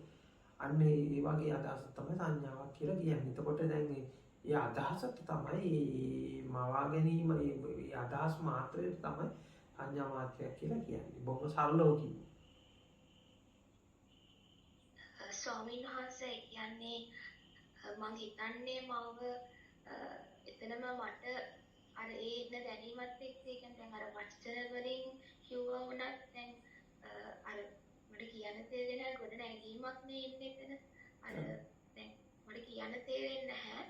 අර එතනදී අර මම හිතන්නේ සංඥාවක් කියලා නෑ සංඥාව කියන එක අර්ථ දක්ව ගන්න යන්න එපා මාෂි. ඒක වැඩක් නෑ ඔබට. මම කියන්නේ ඒ කියන්නේ සංඥාව කියන එක අර්ථ දක්වන්න ගන්න යන්න එපා.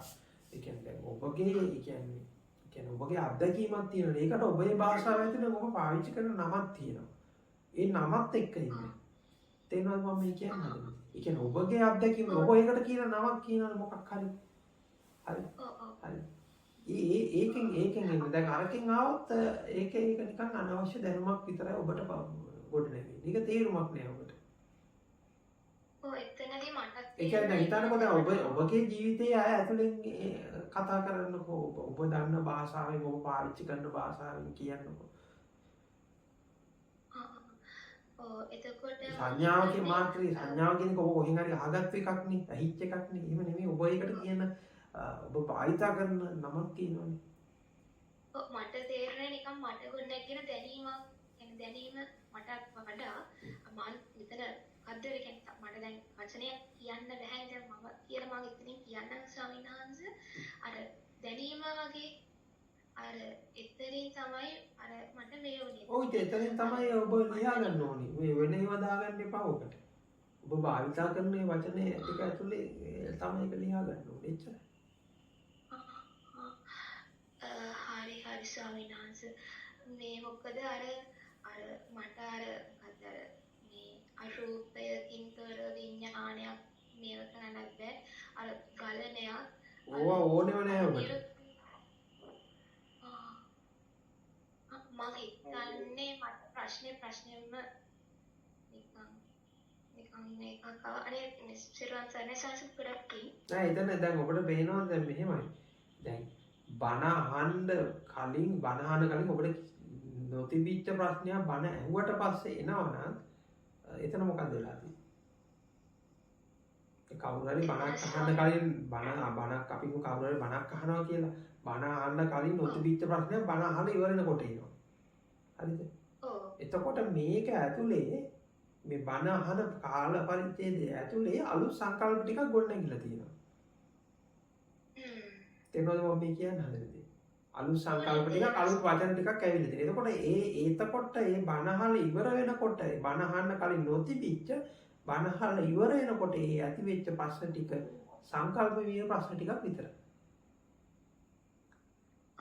පැහැදිලිද මම මේ කියන්න හදන්නේ? එතකොට දැන් මේ බණ අහනකොට ඇදිච්ච දැන් මෙහෙම හිතන්නකෝ. දැන් ඔබ මම බොහොම සරලව මම කියන්නම්කෝ. ඔබ කතාවක් අහනවා. ඒ කියන්නේ දැන් අපි තුමු ඔබගේ මේ ආච්චි හරි ඔබගේ මාමා හරි ඔබගේ අම්මා හරි ඔබට කතන්දරයක් කියලා දෙනවා. කතන්දරේ පටන් ගන්න කලින් සහ කතන්දර ඉවර වෙනකොට ඔබට අලුත් ප්‍රශ්න ටිකක් එනවා. ඒ ප්‍රශ්න ටික ඉන්නව කතන්දරෙත් එක්කනේ. ඒ ඔබට තිබ්බ ප්‍රශ්න නෙමෙයිනේ. ඉතින් ඔබ යන්න ඕනි දැන් මේකෙන් ආපු ප්‍රශ්න වලට විසඳුම් හොයවා තව මේ පැත්තට යන එක නෙමෙයි වෙන්න ඕනි. දැන් මෙතනින් ඔබ නැවතිලා ආයෙ යන්න ඕනි බණ අහන්න කලින් මට තිබ්බ ප්‍රශ්නේ මොකක්ද? අන්න ඔතනින් තමයි යන්න ඕනේ. පැහැදිලි? මට තව චුට්ටක් පැහැදිලි කරන්න පුළුවන්ද ස්වාමීන් වහන්සේ? දැන් මෙහෙම හිතන්නකෝ. දැන් ඔබ බණ අහන්න පටන් ගත්තේ. කවදාද ඔබ බණ අහන්න පටන් ගත්ත කාලයක් තියෙනවනේ. ඔබ මොකක් හරි ඔබට ප්‍රශ්නයක් තිබිච්ච නිසා නේද? මොකක් හරි මෙහෙම ප්‍රශ්නයක් නැත්තම් ඔබ බණ අහන්න පටන් ගන්න නෑනේ. මොකක් හරි ඔබට ප්‍රශ්නයක් ඔබට මේ මොකක් හරි හොයන්න හරි උවමනාවක් තිබිච්ච නිසානේ නේද? හොයන්න තිබිච්ච උවමනාව තමයි මොකද්ද මේ වෙන්නේ වගේ. ඔව් මොකද්ද මේ වෙන්න වගේ. ඒකනේ දැන් ඔබේ මොකද්ද මේ වෙන්න වගේ ඒකනේ ඔබට තිබුණේ. හරිද? දැන් ඔබ කාලයක් තිස්සේ දැන් බණ ඇහුවා. හරිද? දැන් ඔබට තියෙන ප්‍රශ්නේ මොකද්ද මේ වෙන්න වගේ එකද දැන් අලුත් ප්‍රශ්න ටිකයි. සංකාර මොනවාද? එහෙම නැත්නම් සංඥාව මොකද්ද? රූප ලෝක මොකද්ද? අරූප ලෝක මොකද්ද කියලා දැන් මේ අලුත් ප්‍රශ්න ටිකක් එන්න තියෙනවා. අර පාරන ප්‍රශ්නේ මොකද වෙන්නේ? අර මේ බණ ඔක්කොම අහන කලින් තිබ්බ ප්‍රශ්නේ. ඒක යටපත් වෙනවනේ. යටපත් වෙලා මේ අලුත් ප්‍රශ්න ටිකක් එනවා. මම හිතන්නේ මුලටම තමයි මට යන්න. ඔව් මං කියන්නේ ඔබට ආපස්සට යන්න. දැන් මෙතනට ඔබට ආවනේ එහෙනම් දැන් මේ ඔබට දැන් පැවැත්මක් ගැන ප්‍රශ්නයක් අහන්න මොකද්ද මේ පැවැත්ම කියලා? හරිද? මං කියන්නේ එතනම ආපස්සට යන්න කියලා. දැන් ඔක දෙකක්. දැන් මේක බණ අහලා මේ පැත්තට ආවම පස්සේ ආයෙ ඕක අපි ඩිවෙලොප් කර යන්න පුළුවන්. එතකොට මේක මේ ඩිවෙලොප් කරලා මේකේ කවදාවත් කෙලවරක් නම් හම්බ වෙන්නේ නැහැ. මට ඒකට ප්‍රශ්නයක් අහන්න නැති වෙනවා. ඒක තමයි මම මෙච්චරලා ඔබට කිව්වේ. ඔබට ප්‍රශ්නයක් නැහැ. හරි ස්වාමීන් ඔබ ප්‍රශ්නයක් තියෙනවා කියලා හිතන් ඉන්නවා එච්චරයි. හරි ස්වාමීන් වහන්සේ වහන්සේ ගොඩාක් පිං.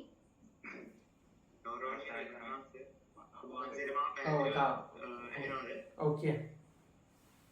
ස්වාමීන් වහන්සේ මට දැන් මේ පැවැත්ම ගැන මම ගැන දැනෙන විදිහ මම කියන්නම්. එතන මේ දෘෂ්ටි තියෙන තැන තියෙනවා මට පොඩ්ඩක් මම එහෙම සුද්ධ කිරීම නම් කරන්නේ නැහැ. පොඩි ඉල්ලීමක් කරන්න නෑ එහෙම සුද්ධ කිරීම කරන්නේ නැහැ. ඇත්තටම එහෙම ඔබ සුද්ධ කිරීම කරගන්න තියෙන ඔබේ වුමනා ඇතුළම තමයි ඔබේ ගැටලුව තියෙන්නේ. ඒ කියන්නේ දැන් ඔබ ඒ කියන්නේ දැන් ඒක ඇතුලේ දැන් ඔබ එකක් තියෙනවා. පළවෙනි එක තමයි දැන් ඔබ ඒක ඇතුලේ ඔබ දැන් දැනටම මතවාදයක් හදාගෙන ඉන්නවා. මෙන්න මේක මෙහෙමයි කියලා මතවාදයක් හදාගෙන ඉන්නවා. හරිද? ඉතින් එතකොට ඔබට මතවාදයක් තියෙනවා. හරිද? එතකොට මේ මතවාදය ඔබ දැන් සුද්ධ කරලා එක්කෝ මේ මතවාදය පවත්තන්න හරි ඒක හාමුදුරුවොත් එක්ක කතා කරලා ඒක සුද්ධ කරලා හරි තව අලුත් මතවාදයකට ඇවිල්ලා යන්න හරි හදනවා. මම කියන්නේ මේ මතවාදයක් තියාගන්න එපා කියලා. එච්චරයි. මොකද ඒ කියන්නේ මතවාදයක් කියන්නේ ඔබ ඒ කියන්නේ හදාගන්න ඒ කියන්නේ මොකක් හරි එහෙම අදහසක් නිගමනයක එළඹිලා ඉන්න එපා ජීවත් වෙන්න එපා. එතකොට ඉන්නේ ඒ කියන්නේ එහෙම ස්ථාවර නිගමනයක ඉන්න එපා මේක මෙහිමයි කියලා. මොකද මම ඔබට කියන්නේ අවබෝධය කියන එක මූලාවක් කියලා මම ඔබට කියන්නේ. එතකොට ඔබ මට කතා කරොත් මගේ අවබෝධය මේකයි කියලා මට ඉතින් ඒක කියන්නේ මේක මූලාවක් එච්චරයි. එතන සොයන්නාගේ මුලාවක් පිළිබඳ මේ කියන්නේ මේ වර්තමාන මොහොතේම අපි ඉන්නේ මුලාවක කියන ස්වභාවය තමයි මේ මගේ දැන් අර මම අදහස ඉදිරිපත් කරන්න දෙවෙනි දෙයක් තමයි තියෙන්නේ දැන් අර හැබැයි මෙහෙම එකක් තියෙනවා දැන් මම කියනවා ඒක මුලාවක් කියලා. ඒක මුලාවක් කියන්නේ මෙහෙම. දැන් මෙහෙමයි දැන් අපි සම්මුතිය කියන එක අපි බොරුවක් කියලා දාන ගන්නවා. හැබැයි අපි භාමිතය කියන එක බොරුවක් කියලා අපි ගන්න අදහසක් තවත් සම්මුතියක් තමයි. එතකොට හොඳට මතක තියාගන්න දැන් සම්මුතිය කියන එක මායාවක් එහෙම නැත්නම් සම්මුතිය කියන එක මුලාවක් කියන එක තවත් සම්මුතියක් විතරයි. එතකොට මේ සම්මුතියේ වළංගු වෙන්න ඔබයි මායි කතා කරනකොට හරි ඔබ මේ තව කවුරුත් එක්ක හරි ධර්මයේ හරි මොකක් හරි කතා කරනකොට විතරයි මේ සම්මුතිය වළංගු වෙන්නේ. හරිද? තේරෙනවද මම මේ කියන්න හදන්නේ? ඔබට අනිත් අවස්ථාවේදී මේ සම්මුතිය වළංගු වෙන්නේ නැහැ. හරිද?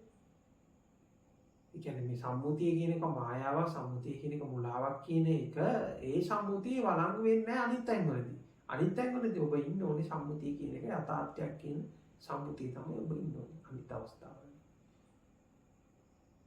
ඒ කියන්නේ අර කලින් නිගමන මේ ගන්න නැතුව ඒ අවස්ථාවේ ඒක සැකසෙන විදියට එතන ඒ කිසිම විශේෂතාවයක් නැතුව එතන ඒක සම්මතයක් බව දැනගෙන ඒ තුළ ඒකේ දැන් දෘෂ්ටිගත වුණොත් එන්නේ මොකක්ද දැන් ඔබ සම්මුතිය කියන එක මායාවක් එහෙම නැත්නම් සම්මුතිය කියන එක මේක ඒ දෘෂ්ටි ඔබ ඉන්න හදනවා.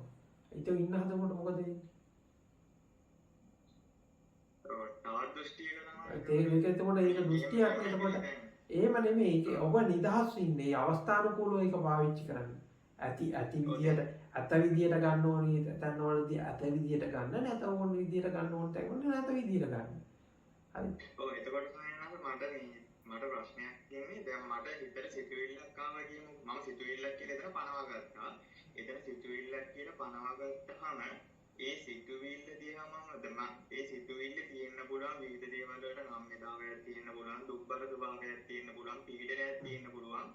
එතකොට ඒ සිතුවිල්ල මට තේරෙනවා දැන් මම හොඳට ඒක දිහා බැලුවාම මීට පෙර අවස්ථාවක මම කියන පුද්ගලයෙක් හදාගෙන පුද්ගල සංඥාවකින් බාහිරට ගොඩනගාගෙන මම අර අතුලට ගත්තු මේ අර ඒ අවස්ථාවල ගත්තු නිගමන වගේ දේවල් අර තියෙන නිසා තමයි මේ අවස්ථාවේ සිතුවිල්ලට ඒ වගේ වෙයිට් එකක් බර ප්‍රෙෂර් එකක් ඇහිලා තියෙන විදිහට මට දැනෙනවා. ඒ හේතු ටික වෙනස් ආකාරයේ දැන් අපිට හොයන කෙනෙක් නම් එයාට සමහරට ඒ ටික වෙනම විදිහකට ගොඩනගලා තියෙනවා. එතකොට මේක අර මගේ සාපේක්ෂව මම හදාගත්තු එකක් කියලා මට තේරෙනවා. එතකොට අර දැන් මේක අපි අර මේ සිතුවිල්ලත් එතකොට අර එහෙම අර ලොකු වෙයිට් එකක් නොදිය යුතු දෙයක් මේව දුකක් කියලා දැනනකොට මේක තියෙන දෙයක් නෙවෙයි කියලා මට මම අන්න එතනින් තමයි ස්වාමීන් වහන්සේ මෙතන මේ මට දැනෙන්නේ මේ මොමන්ට් එකකින්. එහෙම එතකොට කොහොම හරි කරකොල ආයි ආව එක පළවෙනි තැනටම තමයි ඉන්නේ. ඔව් ඒක තමයි ප්‍රශ්නේ ඒ ප්‍රශ්නේ අන්නේ මම ඔයගොල්ලෝ කීපදෙන් ඒක මේ පැහැදිලි වුණා බොහොම ස්තුතියි මම කියන්නේ. මම හිතන්නේ තව අපිට විනාඩි 5ක් වගේ තමයි තියෙන්නේ. අපි මේ ප්‍රශ්නේ එකෙන් අවසන් කරමු. ඔව්. අවසරයි.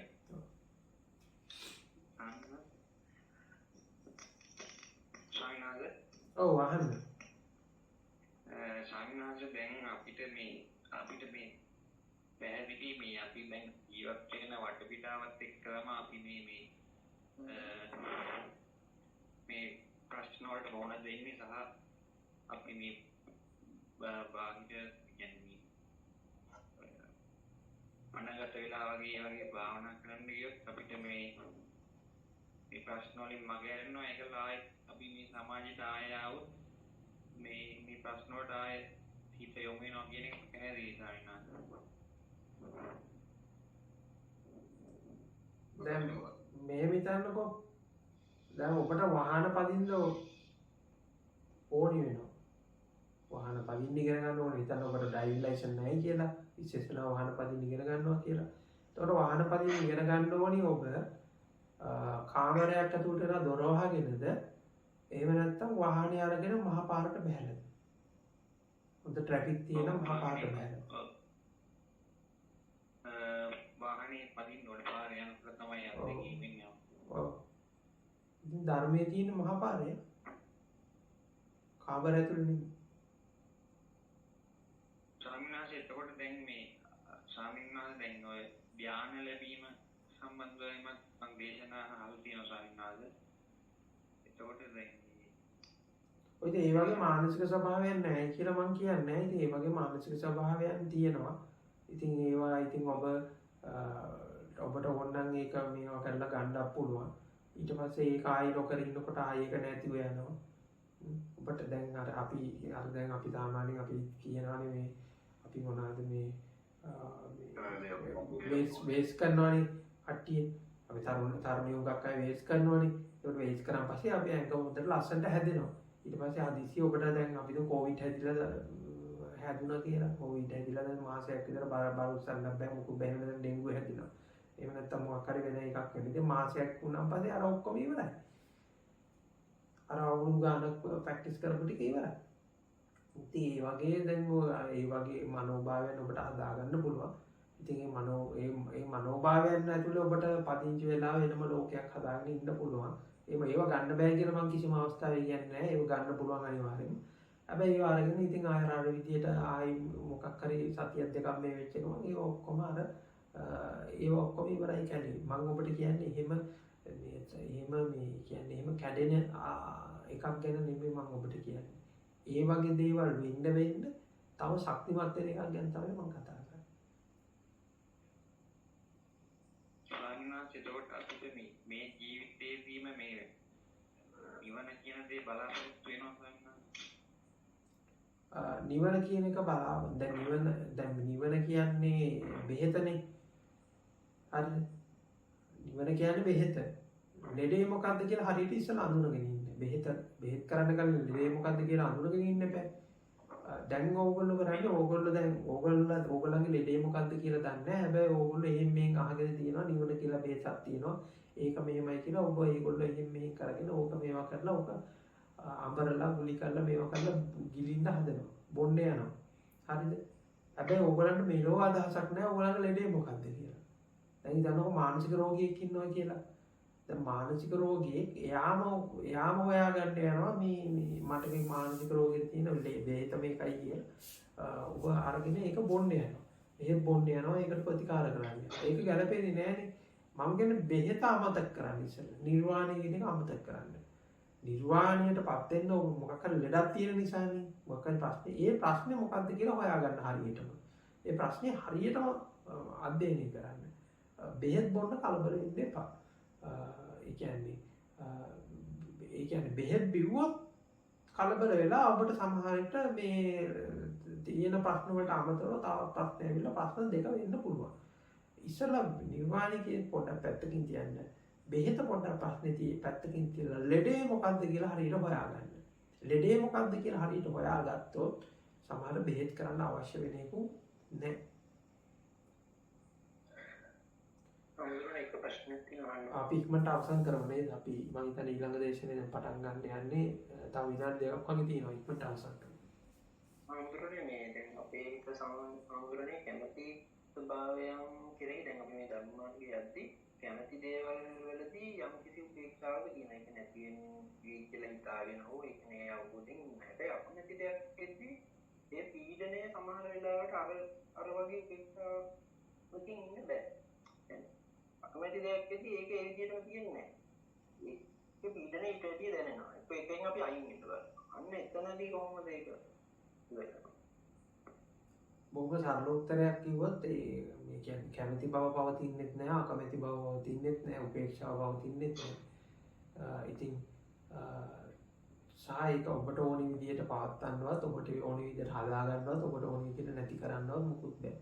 ඉතින් ඒකට මුකුත් නොකර ඉන්න එක තමයි කරන්නේ. දැන් උදාහරණයක් විදිහට එක දවසක මේ අහස හොඳට කළු කරලා වහිනවා. ඊළඟ දවසේ අහස ලස්සන නිල් පාටට තියෙනවා. ඉතින් ආසදියා නිල් පාටට මේ කියන්නේ ආසදියා බලලා සතුට වෙනවා හැරෙන්න මේ කළු පාට අහස නිල් පාට කරන්න ඕන, නිල් පාට අහස කළු පාට කරන්නවත් යන්න එපා. එච්චරයි. වෙන දේ පිළිගන්න කියලා කියන්න. ඔව් ඉස්සර වෙන දේ පිළිගන්න. වෙන දේ පිළිගන්නකොට ඔබට අහස හොඳට පේන්න පටන් ගන්නවා. ඔව්.